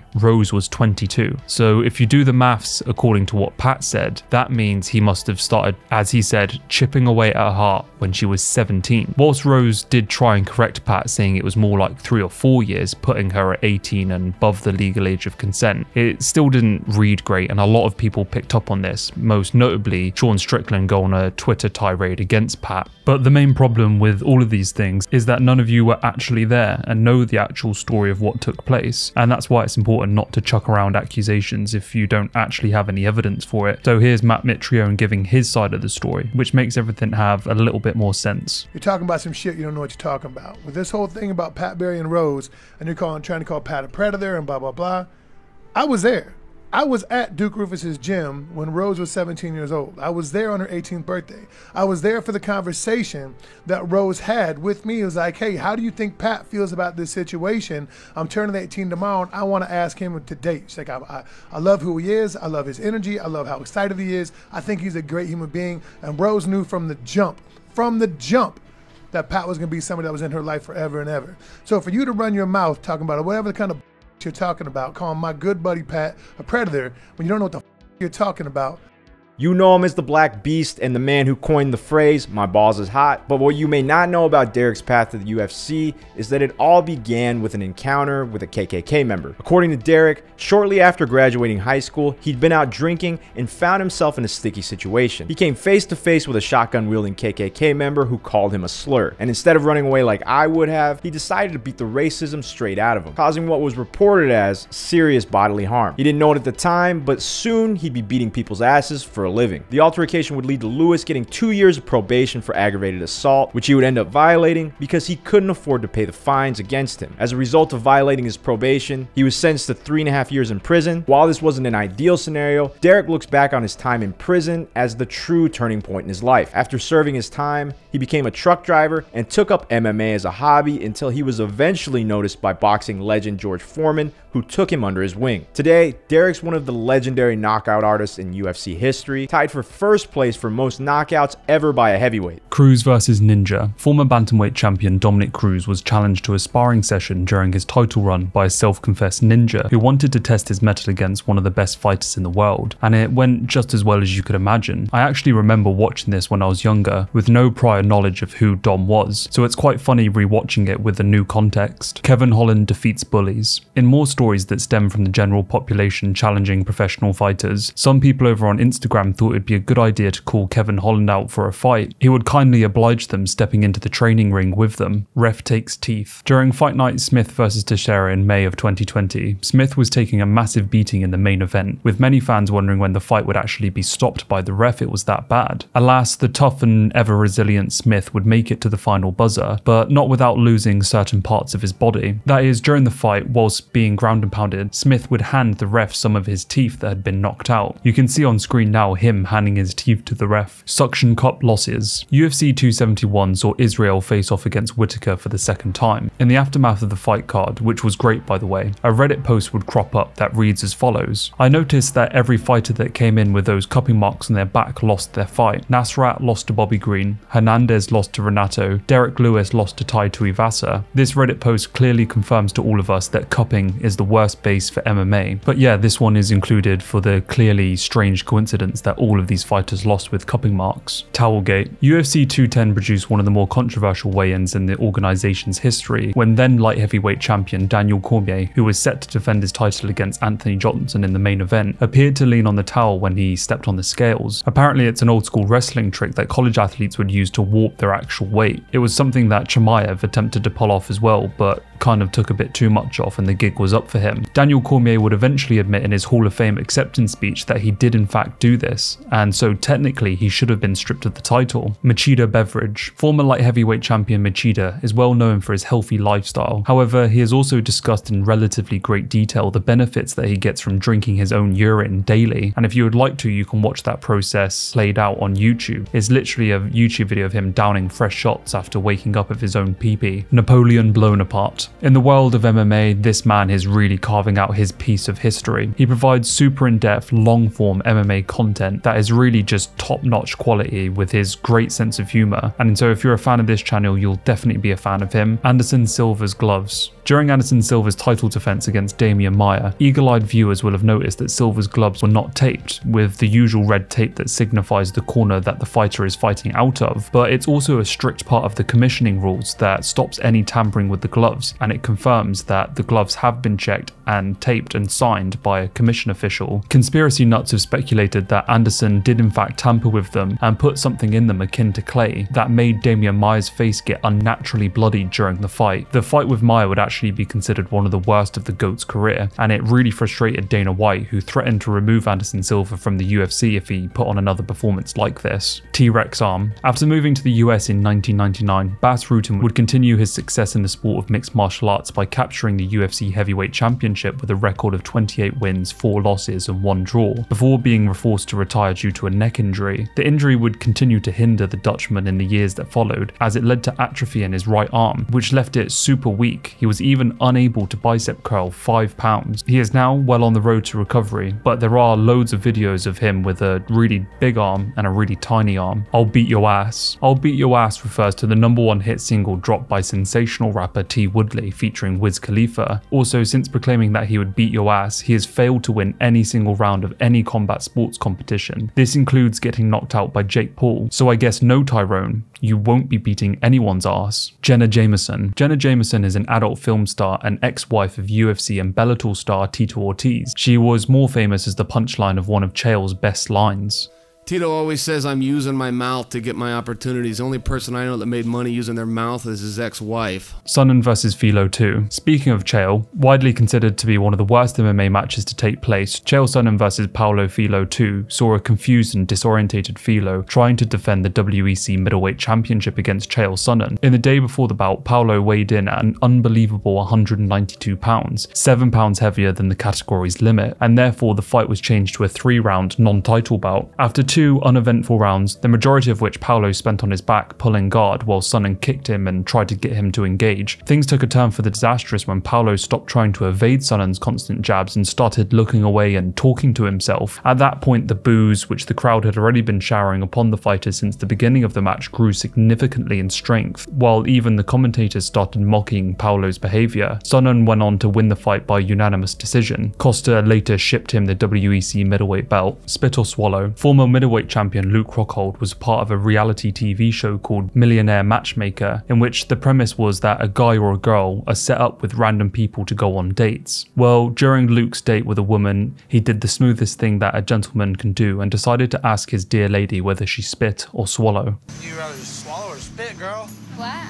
That's inappropriate. Sand. This is one of my favourites. During the interim lightweight title fight between Tony Ferguson and Justin Gaethje, one of Tony's coaches asked him to give him sand, in which Tony would reach down to the octagon mat and pretend to pick up sand and chuck it into Gaethje's eyes. During this fight, Tony was losing a very one-sided fight, and he really did not look himself. Whilst this moment has been chalked up to Tony being a wacko, I think this was actually more of an attempt from his coaches to try and bring out that unique fighting style of Tony. GSP abduction. During an interview in the lead up to his title fight with Michael Bisping, GSP made some wild claims about his contact with aliens. He claimed that whilst driving down a road with Rashad Evans and other friends, he saw a UFO. This led to him having huge fears about being abducted by aliens. He now leaves a foam roller in front of his door whilst he sleeps, so that if aliens do abduct him, they will have to move the foam roller to get to him. And so if he wakes up the next day with his memory wiped, if the foam roller has moved, then he knows that he's been abducted during the night. He also has regular blackouts which he has put up to being abducted and experimented on by aliens. We all know, of course, that this is probably an extensive and brutal career of getting punched in the head that is causing these blackouts, but whatever makes him feel better, I guess. Machida versus Penn. This is a fight that probably people aren't actually aware ever happened. Lyoto Machida weighed in at 225 pounds and Penn at an extraordinary 191 pounds. It's a very strange fight to watch as two fat legends fight in pride. Machida would go on to win the fight via unanimous decision. 2% African. In all the antics that Mike Perry gets up to, it is no surprise that this one makes the list. Essentially, Mike Perry did a DNA test and the results came back that he was 2% African, which in his opinion gave him the legal right to say the N-word. To prove to everyone that he wasn't lying, he would call Tyron Woodley on Instagram live and drop the N-bomb in the conversation with him, leading to this rather awkward exchange. What's good, my?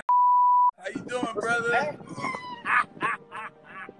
Good, man. War Machine. Sometime in April 2013, Copenhagen, or better known as his fighting name, War Machine, began dating adult film actress Christine McInday, better known for her stage name Christy Mack. McInday, nearly 10 years War Machine's junior, was a leading figure in the adult film industry at the time. Their relationship as described by McInday was passionate, but she also described War Machine as physically and mentally abusive and controlling. The abuse got to the point where Mack ended their relationship in May 2014. On August 8, 2014, War Machine assaulted McInday and one of her friends, Corey Thomas, in Mack's Las Vegas home. He first went to Thomas and attacked him for 10 minutes. Copenhagen then put Thomas in a chokehold, only to be let go after he was made to swear to not go to the authorities, something that he actually stuck by. After Thomas escaped, Copenhagen then set himself on McInday, whom he assaulted for a full 2 hours. McInday was beaten and cut with a knife. McInday only managed to escape once Copenhagen's back was turned. She managed to escape via the balcony, and then she went to a neighbor's house who promptly called 911. McInday was hospitalized, where it was found that she had suffered from 18 broken bones, a broken nose, 12 missing teeth, a fractured rib, and a ruptured liver. On August 15th, Copenhagen, who had managed to elude the authorities and had been on the run for a week, posting self-pitying tweets the entire time, making it far easier for the authorities to track him down. Copenhagen was arrested in Simi Valley, California by US Marshals and the Simi Valley Police, and was then extradited to Nevada. According to the Las Vegas Police, Copenhagen was found unresponsive in his cell on October 14, 2014 at around 9:30 p.m. by a corrections officer conducting routine checks in cells. The cell officer found Copenhagen struggling to breathe with a torn piece of linen around his neck that had been tied to the leg of his bunk bed. After the officer cut the linen, Copenhagen's vitals stabilized within 15 minutes, and he was moved to the medical ward where he was placed on suicide watch. In a suicide note found in his cell, he quoted philosopher Friedrich Nietzsche twice to explain his actions. The incident occurred on the same day he was supposed to appear in court to discuss a plea deal. On March 20th, 2017, he was convicted on 29 felony counts, including kidnapping and sexual assault with a weapon. Copenhagen was sentenced to an aggregate sentence of life in prison, with the possibility of parole after 36 years. Evan Tanner. Evan Tanner was a former UFC middleweight champion, and in the summer of 2008, Tanner announced plans for a solo trip to the Imperial County, California desert. A lot of people had massive concerns with what he was doing, and whilst on his trip, he responded on August 27, 2008. It seems some MMA websites have reported on the story, posting up that I might die out here in the desert, or that it might be my greatest opponent yet. It's really common down in Southern California to go out on the off-road recreation areas in the desert about an hour away from LA and San Diego. So my plan is to go out there into the desert, do some camping, ride the motorcycle, and shoot some guns. It sounds like a lot of fun to me. A lot of people do it. This isn't a version of Into the Wild. He purchased a dirt bike on September 3rd, 2008 and rode into the desert region west of Palo Verde, California to go camping. According to his manager, Tanner called that afternoon to say that his bike had run out of gas and that he would walk back to his camp. This conflicted with later reports that his bike was actually found at the camp. He reportedly intended to refill his water bottles at Clap Springs before heading back to his campsite, but was unaware that the spring was usually dry. Temperatures that day reached 118 degrees Fahrenheit, but in a text message to a friend, he said he thought he could make it back to his camp if he traveled during the later hours of the evening. He told friends to contact authorities if he did not hear from him the following morning. When friends did not hear from him the next morning, they reported Tanner missing and a search was begun. His body was discovered near Clap Springs with an empty water bottle by a Marine helicopter on September 8, 2008. According to a military article, Tanner's motorcycle was at his camp and within his provisions were ample supplies of water. The Imperial County Sheriff's Office gave an official cause of death as heat exposure. Truly one of the more sad events to ever happen for a UFC legend. Tier 5. Now we begin our journey into the heart of darkness. Anthony Smith robbery.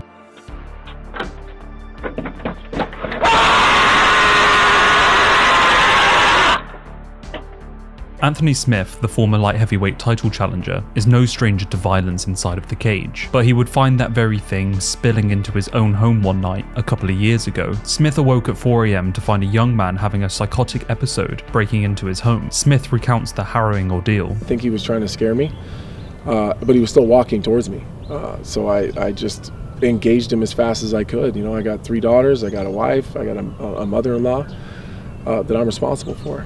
So at nighttime, usually it's because people want to do something to you. They want to hurt you. They have something, whether it's a weapon, a gun, a knife, a bat. You know, so I'm expecting he has something, and I don't. So I just needed to get to him and and honestly do as much damage as I could before I was going to succumb to whatever he had. So he didn't feel like he was human. It was odd. He wasn't responding the way that typically people do, whether it's submissions or pain or strikes. So he didn't respond to anything. Walt Harris' stepdaughter. In late October 2019, UFC heavyweight vet Walt Harris's stepdaughter, Anaya Blanchard, was reported missing. The Auburn police found evidence in her vehicle, leading them to suspect foul play. Governor Ivey offered a $5,000 reward, matched by an anonymous donor. UFC President White and champion John Jones added $25,000 each. The total reward exceeded $100,000. Surveillance footage from a convenience store revealed a suspect, later identified as Ibrahim Yazid. He was captured as a fugitive in Florida and extradited to Auburn. Yazid was charged with first-degree kidnapping and remains in jail without bond. The district attorney announced the discovery of remains believed to be Blanchard's in a neighboring county. Confirmation came later, revealing her identity. 2 additional suspects were also arrested. Police reports confirmed the body as Blanchard's, with an autopsy revealing a fatal gunshot wound. Capital murder charges were filed against Yazid in late 2022. He was indicted with 3 counts of capital murder, potentially facing the death penalty or life imprisonment without parole. Nick Diaz's girlfriend. Nick Diaz had a rather strange performance when we last saw him against Robbie Lawler, and I think any thought of him returning to the cage are now dead in the water. Nonetheless, many are unaware of the heart-wrenching tale that shadows Diaz's life, a tale of his high school sweetheart, Stephanie, who tragically took her own life. In a devastating turn of events, Stephanie walked into oncoming traffic, leaving Diaz shattered in the wake of her death. Determined to honor her memory, Diaz would visit her grave daily, running 7 miles to do so. There at her grave, he would promise her that he would succeed as a fighter. Diaz bravely shared this poignant chapter from his past. There was no one like me there when I went to high school. I would get in fights with kids from the same school and get kicked out. I had a really attractive girlfriend and was very self-conscious about what I was wearing and couldn't afford nice things, and got into fights because her ex-boyfriend was a year older and the mascot on the football team. So the coaches would tell the football players that I was bad news and they would start shit. A lot of them were on steroids. A lot of them were Mexican gangbangers, people who were on meth and getting stabbed. Before anybody in my class made it out of high school, I was in a continuation, which I also got kicked out of because my friend Bart was also in the class and got into a big fight, which the teacher had to break up and did not want either of us in school anymore. So I tried homeschool, but that was never going to work. I was so far behind it was never going to happen, and by then I was training to be a pro fighter. My girlfriend knew it, but had started dating Bart to make me jealous. He had a gun and neither of us wanted to piss him off because he would walk around with it. Before I ever got my first pro fight in July of 2000, Bart had a party at his house. The night before, Stephanie told me that she loved me, and then after the party I was going to go back to her house with her brother. He was my best friend, but some friends weren't doing well and headed to my house, so I had to go. About an hour later, I got a call from her mum saying, "Are you with Stephanie?" She came straight to my house to get me, took me up and down the frontage road on Highway 99 by my grandma's house next to the trailer park. There was a wreck on the freeway. I jumped the fence and saw only 1 car and ambulances. She had walked and killed herself on the highway. The girl I loved more than anything had tried to kill herself for the 3rd time and this time succeeded. She was going to college. She was an avid student and was doing everything I couldn't while living in a trailer park where everyone was doing dope. Meanwhile, I focused my whole high school years worried about what her friends would think of me if I lost a fight to her ex-boyfriend and football friends. I could never make attendance, hung out with the wrong people to hold my ground as a fighter. There was no way I was going to school. I had no money, no car. I would have driven there and stopped her. After that, I was grown up. It was all over. I wasn't a kid anymore. I won my first fight in the first round with a choke, and all I could think about was her. Just like when I was in school. I would run 7 miles and back to her grave just to promise her I would make it as a fighter, like she knew and had told me she knew she was proud of me.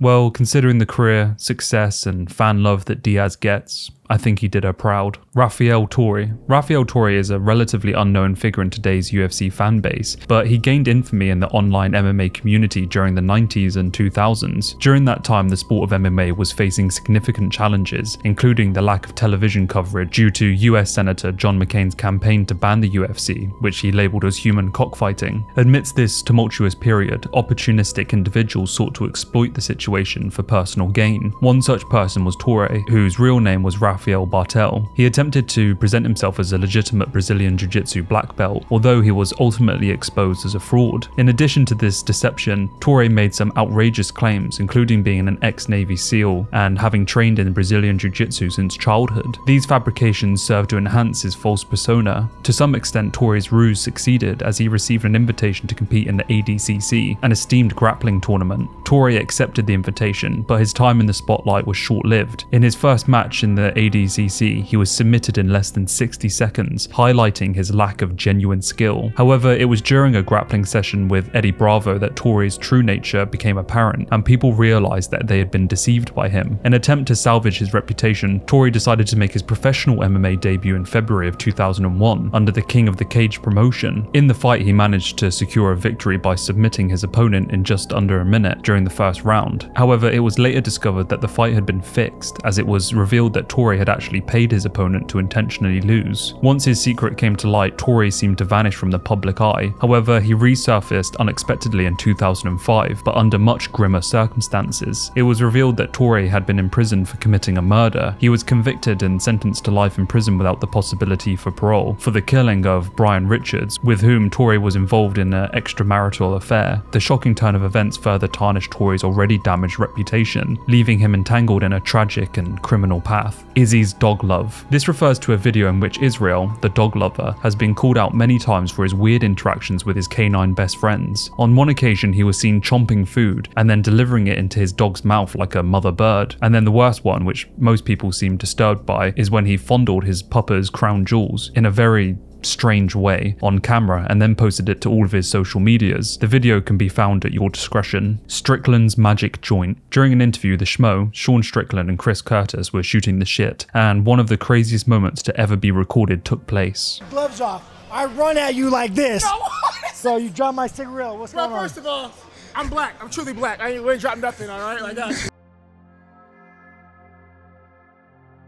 Conor McGregor works for the mob. This is a conspiracy on the internet that suggests Conor's most recent endeavour of making the Black Forge Inn one of the greatest places to dine in Dublin is actually just a front for the Kinahan drug cartel. A Reddit post posted by the username on screen now reads as follows. November 29th, 2017. Conor McGregor gets into an argument with a man in a Dublin bar and physically assaults him. Not the one that we are most familiar with. By sheer coincidence, the man in his 50s just so turned out to be the believed but not officially confirmed father of a man named Graham Whelan, also known as the Wig. He is a confirmed and convicted drug trafficker as a member of the Kinahan crime family, the biggest organised crime group in the Republic of Ireland. He was also reportedly there and was right next to McGregor when he hit his father. A couple days later, an Irish crime journalist named Paul Williams reports that he had received tips from gangland sources that the Kinahan syndicate had put a €900,000 bounty for the murder of Conor, but ultimately no attempts on McGregor or any close to him were ever attempted. But shortly after, McGregor and Whelan were seen clubbing together on the 24th of April 2021. Conor McGregor buys the very same pub, the Black Forge Inn, for €2.4 million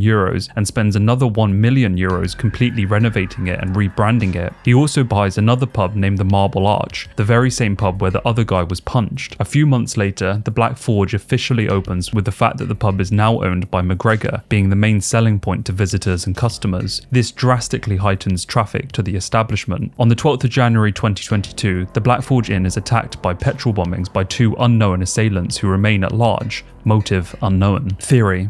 McGregor was secretly approached by the cartel at some point between those 4 years and told he would be spared harm if he set up a legit front for them to launder money. Rival gangsters found out about the arrangement and tried to sabotage the establishment and send a warning. Other noteworthy miscellaneous information that I feel is relevant is here. The Kinahan family own a quite successful legitimate boxing and MMA company based in Dubai and Dublin. The Kinahan family live in Dubai due to its hostile extradition laws. Conor McGregor recently travelled to Dubai last year and stayed there for quite some weeks under the explanation that he was attending a highly advanced training camp for the July fight with Poirier. Conor McGregor has been heavily rumoured to have got quite addicted to alcohol and drugs in recent years, perhaps due to the stress of being extorted and threatened and getting his family, including his wife and young children, caught up in the middle of Ireland's criminal underworld and its ongoing war. Conor and his manager Paul Kavanagh for the past few years have a history of consistently recommending fighters signed to MTK, Kinahan's company, to be on the undercard of his fights. McGregor even walked one of of said fighters to the ring one time for a boxing match. Conor has been captured on photo and video with several Kinahan members, so this is all the evidence that this Reddit user has piled together to kind of give us an idea of an alleged connection between McGregor and a cartel gang in Ireland.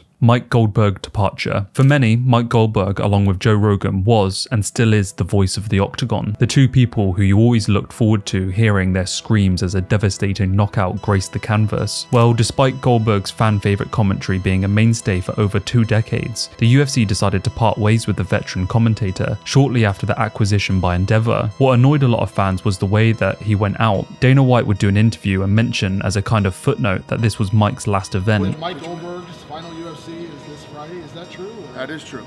So what's the deal? Like, did he decide to leave, or are you like who's being?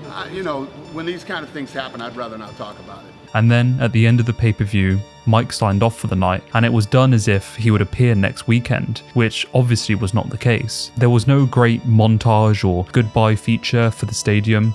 There was just Goldberg, and then there simply was no Goldberg. It really rubbed fans up the wrong way, considering how much Mike Goldberg meant to everybody. Lee Murray. In 2006, Murray, an MMA fighter who hadn't got in the cage since losing to Anderson Silva in 2004, gathered a group of friends and training partners and decided to try and pull off one of the biggest bank heists in British history. They pretended to be police officers and kidnapped a guard. With his ID and passcodes, they snuck into a Securitas money exchange vault. There they took £53 million worth of banknotes, which was about $100 million at the time. It would have been even more if they had rented a bigger van. This became the biggest cash robbery ever, and they achieved it without hurting anyone or firing a single bullet. Although the thieves were skilled and organised during the robbery, they made many mistakes afterwards. They didn't plan where to keep the stolen money, so they ended up hiding it in their houses, in drawers and closets, and in the boots of their own cars. They left one of the cars that they used in the crime and set it on fire in a field, which gave the police a vital lead on who might have been responsible. Inside another vehicle, they carelessly left ski masks, guns, and over $1 million in cash. The gang would ultimately implode from the pressure and fear that they were either going to get caught or one of them would snitch. Ultimately, they would all be arrested one by one as the police closed in on them. Murray, who had a British mother and a Moroccan father, escaped to Morocco, where he couldn't be extradited back to the UK. However, his time there took a turn for the worse. He got involved in a fight in a shopping mall in Rabat, and when the police searched his home after being granted a warrant, they found drugs, leading to his arrest and imprisonment since 2007. In 2010, Murray would be found guilty of planning the Securitas heist and was sentenced to 25 years in prison. However, it is unlikely that he'll ever serve this sentence due to the extradition laws with Morocco, and so he probably won't be returning to the UK ever. Eskimo Brothers. This refers to a Twitter beef that went down between Dana White and Brendan Schaub. They were having some kind of argument about Dana's handling of the UFC in recent years, particularly about the signing of CM Punk. In that very same post, he would state that they were Eskimo Brothers, heavily implying that Dana White had slept with Brendan's ex-partner, Ronda Rousey, which many fans of the sport had kind of speculated for a while. Elite XC. Elite XC was a fighting organisation put together by Showtime and Pro Elite Promotions. Their story, however, was cut short by a lackluster series of events that culminated on October 4th, 2008, when prominent Elite XC fighter Kimbo Slice lost via early knockout to a late replacement fighter Seth Petrozzulli. The unexpected outcome of this fight drew a great deal of attention, compounded even more with subsequent comments by Petrozzulli, who stated that he was offered bribe money to stand and bang with Kimbo rather than take it to the ground. It didn't exactly work out in the promotion's favour when Kimbo Slice was knocked out so easily. Either way, the comments raised massive questions of undue influence by Elite XC representatives in fights. Significant debt was also incurred by the parent company Pro Elite, with no investors or buyers showing interest in saving the company, which caused the subsequent cancellation of the November 8th card of that same year. This, combined with the Florida State Athletic Commission launching its own investigation into the Slice and Petrozzulli fight, meant that Pro Elite announced on October 20th that they would cease operations for the organisation, certainly an unceremonious end to Elite XC. Gracie's infomercial. Whilst this is somewhat considered conspiracy, I think that certain aspects of it hold a lot of weight. The founding of the UFC had 3 men at the helm, a Gracie being one of them, and so the story goes that the UFC 1 tournament was put together to showcase the fact that the Gracie's jiu-jitsu system was far superior than any other form of martial arts, meaning that UFC 1 was essentially utilised as a platform to jumpstart an interest in the Gracie jiu-jitsu academies popping up all over the US. However, the conspiracy also also claims that the event runners purposely sabotage fighters' chances to try and make them lose. For example, Ken Shamrock said that he was stopped from wearing his wrestling shoes even though other competitors were allowed to have certain pieces of equipment, like Royce Gracie having his gi. According to him, his shoes would have given him the grip required to shoot wrestle effectively, perhaps turning the tide against Royce Gracie in the finals. Putting Kamaru's fire out. This refers to when Michael Bisping, whilst being a coach on the Ultimate Fighter TV show, proceeded to spray a whole extinguisher in Kamaru Usman's face. It's funny to look back on these situations as now both have become champions within the UFC. Requise is a game character created by FaZe Jeff for his UFC video game series playthrough. He is very much loved by the gaming community, and Jeff has brought this character into every iteration of the EA UFC games. He has now become somewhat of an icon amongst the gaming and MMA hybrid fans. Here is a quick clip for context. Boom! UFC 4 Requise with the world's toughest physique, the wingspan of a pterodactyl, the fists the size of giant crushers, no leg day required. Requise's legs get training through simply supporting his body. Lucky Patrick. Lucky Patrick was a character that Mayhem Miller was playing for a movie role. Ariel Helwani, ever the instigator, had him on his show but refused to call him Patrick and buy into the gimmick. That resulted into this meltdown for your viewing pleasure. On radio, now with a bunch of lumpini Canberras. Is that thing on? It is actually. That one's not working. The manliest fight. This had to be one of the craziest fights in the entire world, and everyone has probably seen it before. Widely dubbed the manliest fight in the world, Fry and Takayama from the opening bell just smashed each other in the face over and over and over, both refusing to stop. But what perhaps isn't as well known is that Takayama would damage his spine, paralyzed from the neck down later on in his career, due to a pro wrestling match. It was devastating news to hear that a man who had laid it all on the line for a place in the history books would experience such a terrible accident. Don Fry sent out a message in support of him, and it's enough to make any grown man cry. Takayama-san, God gave me the greatest opponent anyone could ever ask for. You made the greatest fight the world had ever seen. You are the reason that our fight beat the World Cup of Soccer head to head on TV. You are the image of Bushido and strength and triumph. You are the first person anyone asks for when they meet me. You are the warrior we all want to be, Takayama-san. If you are done with this life and this adventure and wish to move on, good luck. We are not ready to lose you. Therefore, we will always remember you. But if you must go, sir, Godspeed. Holdsworth concussion. This refers to fighter Chris Holdsworth, who you might know as one of Team Alpha Male's best coaches. He was actually a professional fighter, winning the Ultimate Fighter Season 18 and going on to win a further fight in his UFC debut against Chico Camus that extended his professional record to 6-0. But according to Uriah Faber and Cody Garbrandt, Chris's promising career in the promotion was cut short after TJ Dillashaw lost his temper during sparring and kneed Chris in the back of the head, giving him a concussion and a whole host of other problems. This is why TJ was apparently nicknamed Killishaw in his gym, because he was notorious for losing his cool and lashing out at fighters. Crazy Horse vs Silver. This refers to an incident that took place in Pride Shockwave 2005, in which Crazy Horse Bennett, a fighter who seemingly had a screw loose, decided to go into his opponent's locker room. He would go in there to taunt and mock his rival, which led to the confrontation between Crazy Horse and his opponent's cornermen, all coming from Brazil's shootboxing team. Their jiu-jitsu coach would ultimately arm triangle choke Crazy Horse unconscious. Whilst they were dragging him out of the locker room, he would actually return to consciousness, where he would once again try and fight the corner team. However, this time he would land a punch on shootboxing superstar Vanderlei Silva, knocking him unconscious. The crazy thing is, Silva still had a fight that night to defend his Pride Middleweight Championship, and his coaches would force him to take the fight even after getting knocked out. The incredible fact is, he would go on to win via split decision, defending his title. The YouTube video in which Silva discusses this is on screen now if you want to have a look for the full story, and if you want to watch the initial confrontation of Crazy Horse, that is also on YouTube with a quick Google search. E colocou o cara pra dormir. Colocou o cara pra dormir, aí o cara dormiu, aí acordaram o cara.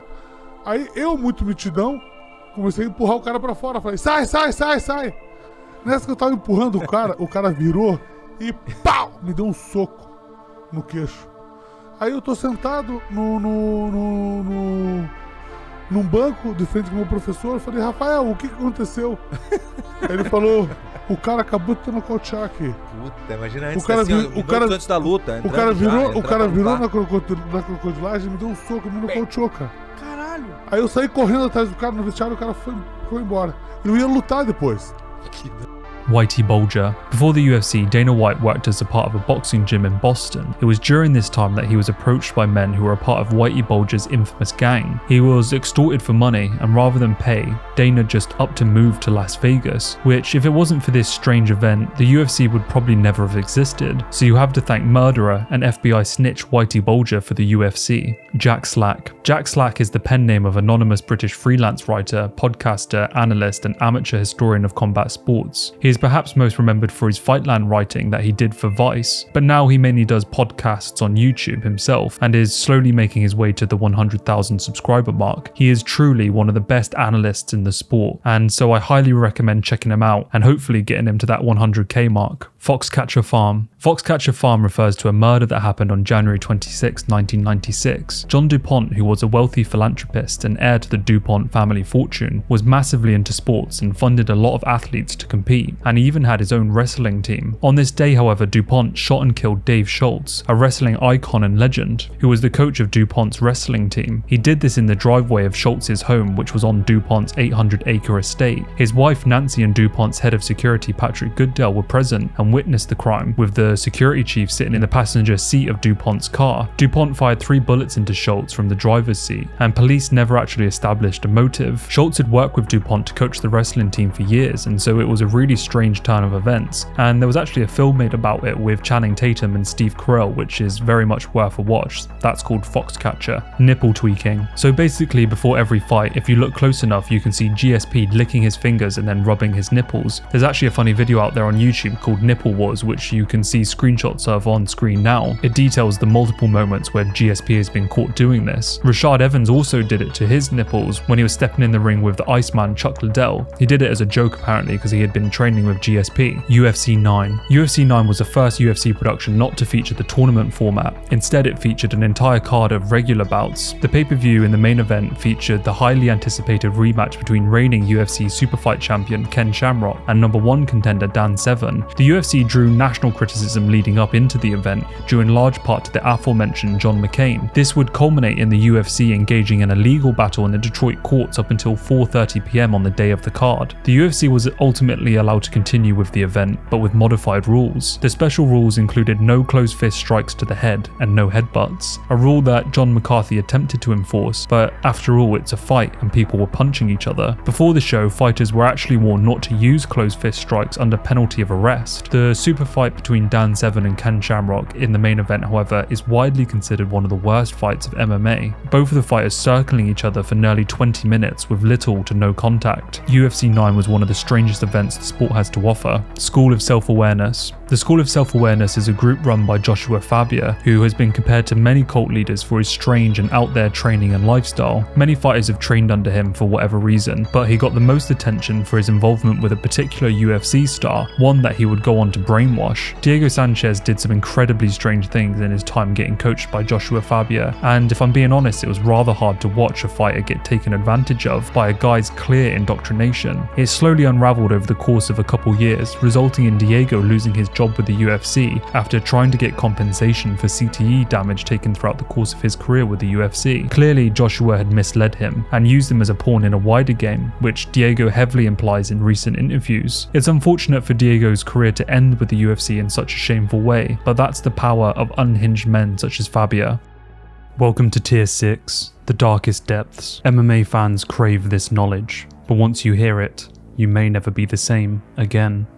Dead Hooker. Before one of BJ Penn's title fights, a rather strange story would take place. For some reason, this involves renowned artist David Cho, a man who, instead of taking payment for painting an office in the form of cash, would decide to take shares in the company instead for his work. That company was Facebook. So by the time he sold his shares, his fortune was worth $200 million. Truly one of the greatest choices made by an artist in recent history. Anyway, this artist no doubt made very many friends in his journeys. One such friendship would lay the foundation for this story, which I'll let David Cho tell for himself. At this point, I knew BJ. I'm pretty good friends with him now, but I didn't know him that well back then.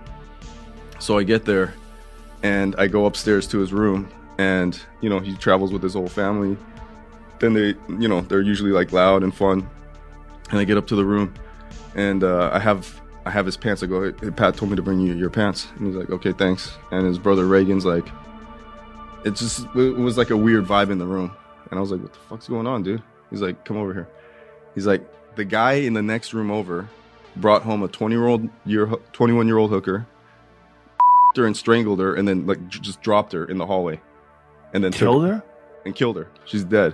Whoa. And because she was dead in the hallway, right in front of BJ's room, they took BJ, even though they knew he didn't do it, like they took him in for questioning. Mike Beltran, Los Banditos. Mike Beltran is a veteran ref of the sport, and one that is easily recognizable, what with his steroid-infused body and his beard ponytails. But circulation around Beltran's past delved into the conspiratory when one Redditor claimed that Beltran was part of a rather controversial violent southern gang, the Los Banditos. The story starts with Beltran posting a rather innocuous photo of himself showing off a pectoral tear that he had experienced. Redditor Hey I'm the Workman would point out a rather interesting tattoo on Beltran's arm. Whilst the tattoo alone signifies very little to those not in the know, to understand more we have to look at this ref's past. He used to go under the name Miguel Mike Beltran in his time as an officer in the Los Angeles County Sheriff's Department. The Redditor goes on to state the following: Miguel Mike Beltran has served as an LASD deputy with the East Los Angeles Department for almost 2 decades. This same department is said to house the violent Los Banditos deputy gang, which lawsuits have alleged foster a sense of fear and intimidation for female deputies, along with other acts of intimidation within the community, up to and including the purposeful arrest of innocent people in East Los Angeles. Other investigations of LASD allege murder, extortion, and collaboration between Los Angeles County sheriffs and gang members within its facilities. The FBI has taken notice as well, beginning its own investigation amid the flurry of lawsuits facing the LASD. One such lawsuit names Miguel Beltran specifically. In that lawsuit, a prisoner asked Beltran to be separated from the general gang population because he feared for his life. After Beltran interviewed him, Beltran ignored the request, placing the prisoner in the general population. The prisoner was then brutally attacked, with rival gang members shouting as he was beaten, "Beltran gave you up, punk." The symbol for Los Banditos takes on many forms in popular culture. However, it is in only one context that the symbol comes with the ELA lettering, which symbolizes the person's membership to the East Los Angeles Banditos gang. Whilst the Redditor positions his story in an interesting deep dive kind of way, I highly doubt a high-profile figure like Beltran would showcase this kind of tattoo with all the implications that come with it. So you'll have to come to your own conclusions on this one, but it certainly is interesting to think that one of the refs in MMA could be in the Los Banditos gang. Matt Hughes' twin. Both Hughes brothers, Matt and Mark, were both MMA fighters, Matt obviously being the more famous of the two, a Hall of Famer in his own right. Matt Hughes remains one of the greatest and most dominant welterweights in UFC history. He also often puts his fearsome dominance and strength down to the fact of his farmer heritage, a childhood of intense labor tending to animals and crops. That is what built his strength. But others have created a rather strange conspiracy about why he might look so big and strong inside of the cage. The rumor goes that Matt enlisted the help of his twin brother, Mark, who would weigh in for him at the weigh-in days, giving Matt the very clear advantage of never having to take weight cuts and coming into the cage completely oversized. Josh Saman. Josh Saman made his way onto the Ultimate Fighter reality show with a 9-2 record. He would be picked by Coach Jones and was off to a fantastic start back in 2012, getting 3 finishes all within the first round to advance to the semi-finals of the Ultimate Fighter TV show. If he won this match, it would earn him a shot in the live finals, but he would come up short against Kelvin Gastelum, the man who would actually go on to win the season. But as with a lot of fighters who filter through the show, Josh would be given a chance for redemption by competing in the live finals, where he would take on Karl Casey, knocking him out in the second round and getting himself his dream contract with the UFC. Perhaps not in the way that he had intended by lifting the Ultimate Fighter trophy, but still one of the crowning moments of his career and life, one that he would share with his longtime girlfriend and rock in his life, Hailey Bevis. Shortly after his win, he would make his way back to his home city of Miami with his girlfriend, there to train and get ready for his second fight in the top organization after earning a contract. But on August of 2013, tragedy would come upon the couple. In the night, as Josh's girlfriend was driving home back to him and their family home, they were texting each other back and forth about their plans for that evening. You got the text from her and it said, "I want you there at 10 p.m. sharp." We were planning to meet at a friend's house, and she had been in the car for 5 hours and was bored, and I texted her back, text her again, didn't hear anything, and then I panicked. At 8:36 p.m, the texts would stop, and at 8:41, unfortunately, a highway patrol officer would come across a single car wreck. Bevis was dead at the scene. Josh would say that the texting was truly a bad habit between the two, but because the last message was presumably when the crash happened, he always found himself responsible for the crash and the death of the woman that he loved more than anything. Josh would later say, "People say you don't know what you have until it's gone, but I knew. I knew what I had when I had it. I've never been so happy in my whole life." When you first saw her, right? What did you think?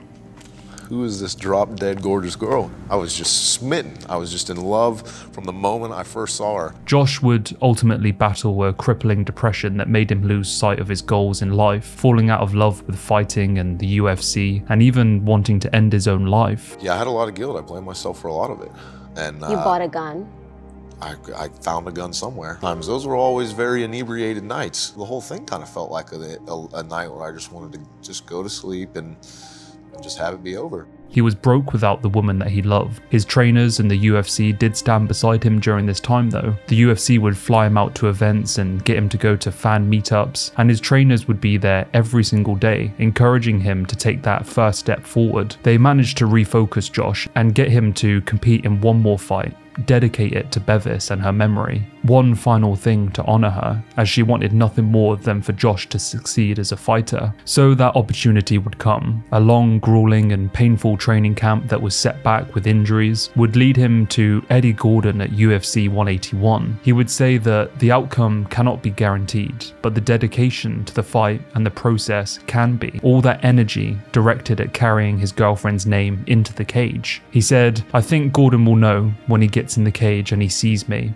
He'll understand that the night is mine and not his." Josh would win that night, a second round head kick KO. He was back after almost 2 years, wrought in depression, and he had defied the odds, denied ending his own life, and to stand on the grandest stage of them all, in the memory of the woman that he loved. In that success, he would continue his fighting career for the next 2 years. The problem was, the depression didn't really go away. For him, the meaningless was still there, just below the surface, itching away. Josh was an intelligent man, an emotional one, and he documented this sour process of guilt and depression in a book called The Housekeeper, Love, Death and Prize Fighting. On September 29th, 2016, Josh was found unresponsive in a hotel room after a deadly concoction of drugs was taken. No, we're going to be counting on science and medical. He's in a great hospital. Good things are going on, but I can just tell, I've known this guy for years. He doesn't, nothing. He doesn't take anything. And I don't want that rumor out there. Let's just all dispel that right now. He is in a battle of some sort, but we will not let his good name, and he has a very good name, and he has earned that. He is a good person. We are not going to let his good name get associated with something that he is not part of. On October 5th, just a week later, Josh was pronounced dead. All we know for sure is Josh had a tough final few years, and none of us will really know what was going through his head. And I had so many moments of self-doubt and uncertainty since the last time I was in the cage, but when I got off the plane this week and got to Vegas, there was no doubt in my mind. I knew in my heart, I just believed that I would win. Everybody, or a lot of people, knew about a lot of things I was going through. And tonight was easy compared to what my family and I and my loved ones in Tallahassee have been through. This is for Haley and Sue and Jeff and my mom and everybody in Tallahassee. 850, I love you guys. You're my heart. Thank you for so much.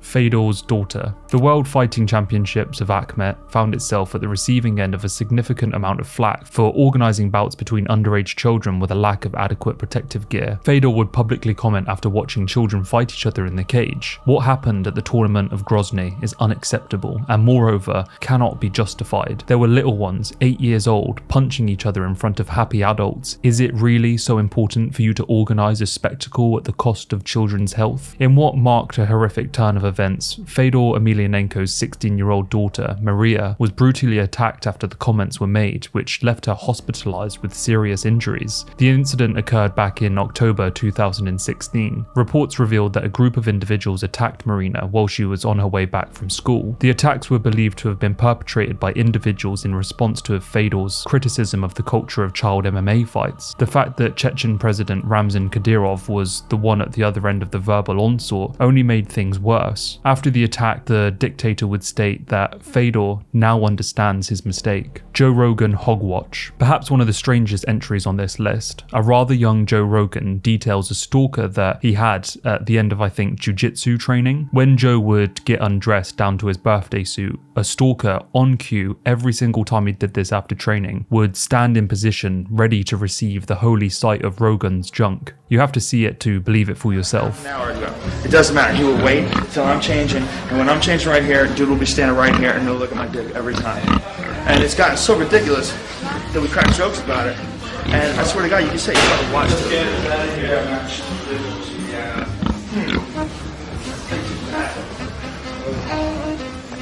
Just got some behind the scenes footage from Joe. Yeah, it's like to see my dick.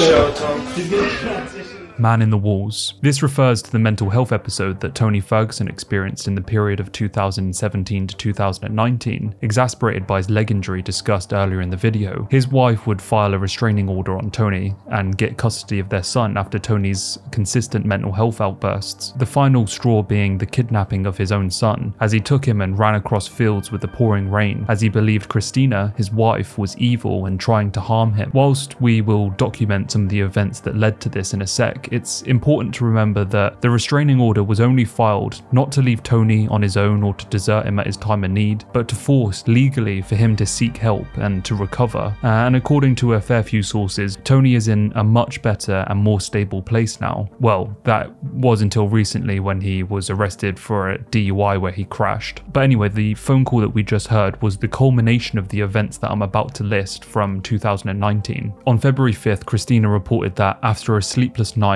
Tony believed that there would be a great flood as a result of the lunar eclipse. Tony allegedly purchased a life raft and took Christina and their son 111 miles away to prepare for the incoming flood. February 12th. After returning home earlier that week, Christina awoke to Tony standing over her, accusing her of being a witch. February 16th.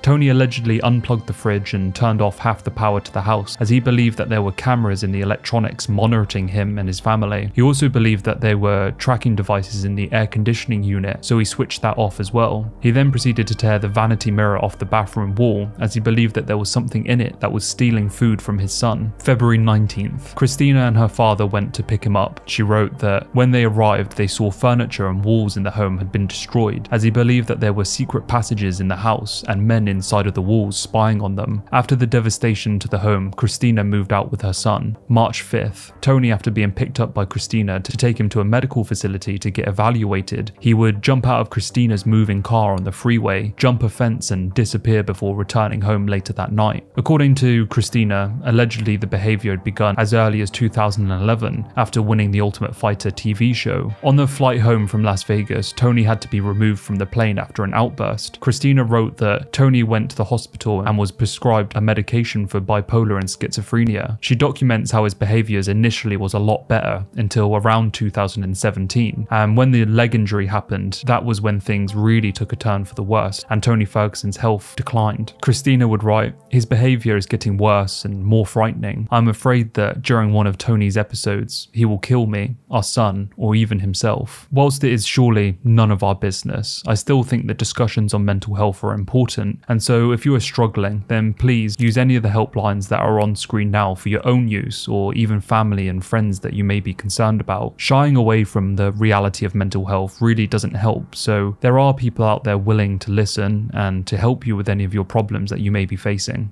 Deer hunter. This refers to when Bryce Mitchell, who was out hunting, rear naked choked a deer to death. What had happened was he had missed a crossbow bolt shot on a doe who was trying to get asleep in front of him from his lookout. The doe was initially startled by the bolt flying past her, but looked around for a little bit and then went back to sleep. And Bryce, who needed to put food on the table, got medieval on the deer, snuck up to it and sunk in a rear naked choke, killing it. Couldn't get my right hand in because the way it was laying on its right side, so I choked it with my weaker arm with choking. Put my left arm on it and wrapped my ankles, you know, did the standard little ankle lock. You know, I couldn't do a body triangle, so I just crossed my ankles and squeezed every living shit out of it. Just squeezed it for about 5 minutes till my coach got there. And did it feel good or bad? Well, the thing was kicking so hard that I thought it was alive when he got there, and I thought that get away. You know, I really did. I mean, it was just convulsing and twitching so hard. I couldn't control its back legs at all. Randleman versus Floor. Before his fight against Pedro Rizzo at UFC 24, then reigning heavyweight champion Kevin Randleman slipped and fell on the floor, knocking himself clean unconscious, leaving the officials no choice but to cancel the fight. The fight still had 4 fights to take place at the time of the incident, so right before the main event is when the organization decided to actually tell fans what had happened and that the main event was cancelled. They left it so late because they didn't want the crowd to get angry and then leave. Takes blood to make weight. This refers to Cody McKenzie, an Alaska native who originally rose to some prominence thanks to his mastery of a modified guillotine choke, the submission of which earned him 10 of his first 12 professional victories, including a submission of the night-worthy win at his UFC debut. He's widely considered an oddball, and apparently to make weight for a welterweight tournament that he was to take place in, he donated blood right before the weigh-ins in order to make the weight limit. I didn't train too hard for that fight, and I was overweight by quite a bit, and I had 2 pounds left to go, and people know who cut weight. Once you stop sweating, it's hard to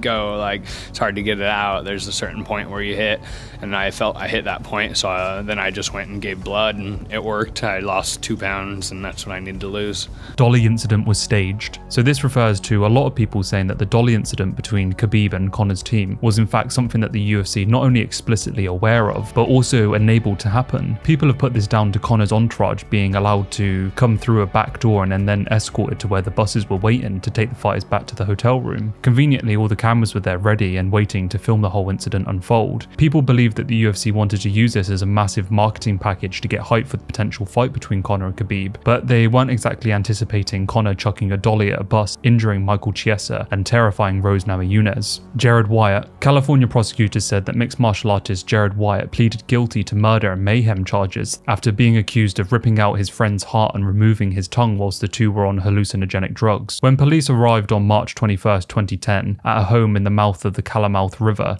they found Wyatt naked and covered in blood. He told the officers, "I had to kill him," and said that he cut out Powell's heart and tongue, according to court documents. Court records said his heart was found charred in a wood burning stove. An autopsy determined the organs had been removed whilst Powell was still alive. Conor was injured at UFC 200, so the conspiracy goes that the reason Conor was actually pulled from the UFC 200 card was not because he had turned up to a press conference late, but was in fact because he was injured. This was because a large part of Conor's game was the fact that he would never pull out of events, and with this being such an important moment in his career, the UFC would kind of cover up his injury, saying that the reason that he'd been pulled from 200 in the rematch against Diaz was because of lateness. Personally, I think that Dana White was just doing a power trip and reminding Conor that he isn't in control and the UFC don't need him. Considering how UFC 200 turned out, they probably made a massive mistake. GSP didn't make weight. Welterweight champion George St. Pierre was apparently just as surprised as Nick Diaz, along with his Stockton, California entourage, to learn that moments before the official UFC 158 weigh-ins, that Quebec Athletic Commission would not count the decimal. George was quoted as saying, "They came to us just before the weigh-ins, and even I was surprised they told us that we're going to round down to the nearest whole number." Apparently George weighed in at 0.4 pounds over the limit, but because apparently the commission made this rule up, the title fight went ahead regardless, which is made all the more confusing,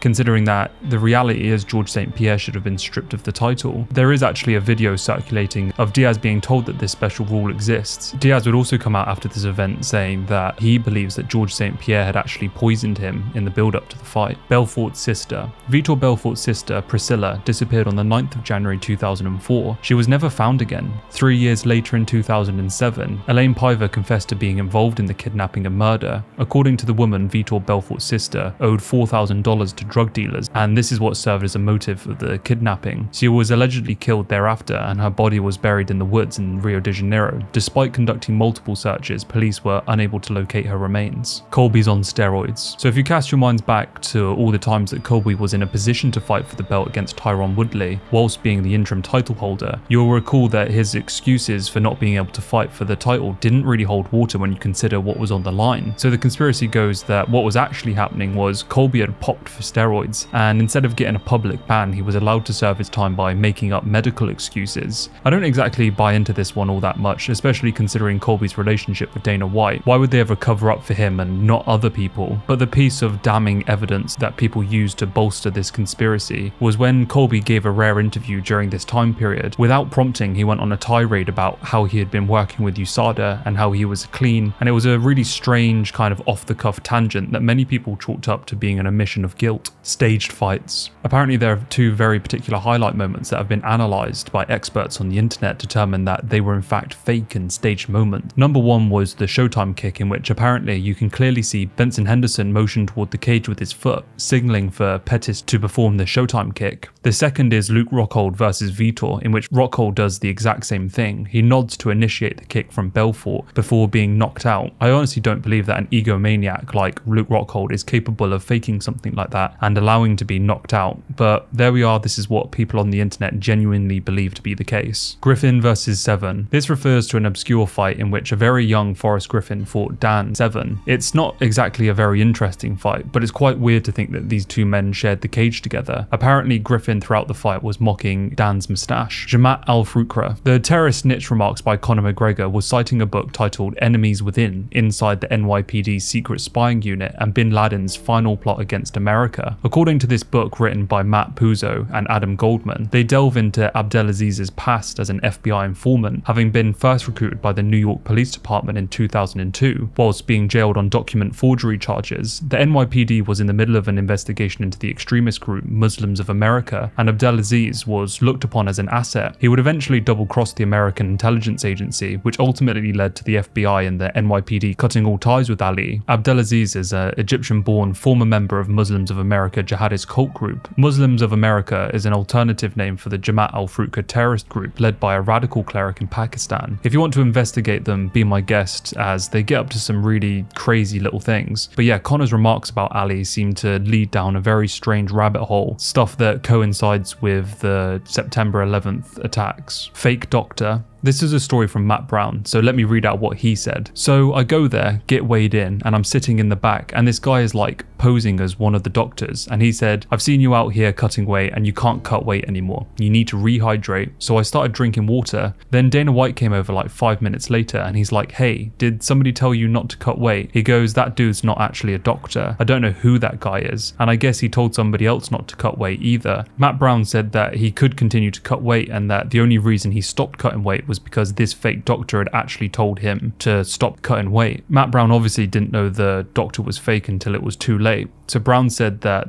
Dana and the UFC basically brushed the whole strange series of events aside. And what was more strange is apparently the fake UFC doctor told multiple fighters to stop cutting weight that day. And Brown wasn't the only one unfortunate enough to get bamboozled by the fake doctor. This would be the only time that Matt Brown failed to make a weight cut for a UFC event. Let's hope that Dana still actually paid him considering the circumstances. Joe Sun. Joe Sun was featured on the UFC 4 where he would go on to lose after being punched in the balls. His story, however, would go from the cage to Hollywood all the way to a jail cell after he was arrested for some truly horrible crimes that YouTube won't allow me to mention without getting age restricted, but you can probably work it out. The word starts with R. His interrogation tapes are what really stands out for a guy that was potentially looking at a very long time in a jail cell. He would brag about having a Wikipedia page and being a failed fighter. During Sun's time in prison, he would wind up murdering his cellmate, which would extend his sentence from 7 years to 27. You can find further details of this story on YouTube, but I'm not going to risk getting this video age restricted. And you said that you were an actor. What do you do with acting? I do comedy, play bad guys sometimes. Did you see Austin Powers? Uh-huh. I played a little role in part 1. Okay. What else do you do? You just act? Is that how you make your living, just acting? And I'm a professional fighter. Conor's assassination attempt. This refers to a Reddit post made by a since deleted account that tries to piece together a narrative that suggests the reason Conor's performance was so lackluster against Khabib in their fight was because Conor was almost the victim of an assassination attempt. The post is a little bit tricky to read out loud, so I'll just summarize essentially. So Joe Rogan and Jon Anik were discussing the fight during the event, and Anik would say to Joe that he would no longer feel confident betting on Conor after finding out what had gone on backstage in the locker room earlier in the night. Joe inquires as to what Jon Anik Anik actually means by what he's saying. But then Jon Anik really quickly switches narratives, saying that the locker room didn't feel calm or something along those lines. Joe Rogan on a podcast after the event would discuss how a gunman tried to enter the venue and would ask Jamie to pull up the story regarding what Jon Anik had said on a podcast after the event also. That podcast would have Kenny Florian trying to get the story out of Jon Anik about what had actually happened backstage. It also reported that Islam Makhachev had been making gun gestures and pointing at his forehead in the presence of Conor. So the conspiracy goes that the gunman tried to kill Conor, and well, that's all the evidence that we have for such a claim. But clearly Jon Anik knew something had gone on backstage, and this is what this Redditor has kind of put it down to, is that there was a gunman trying to kill Conor in the arena that night.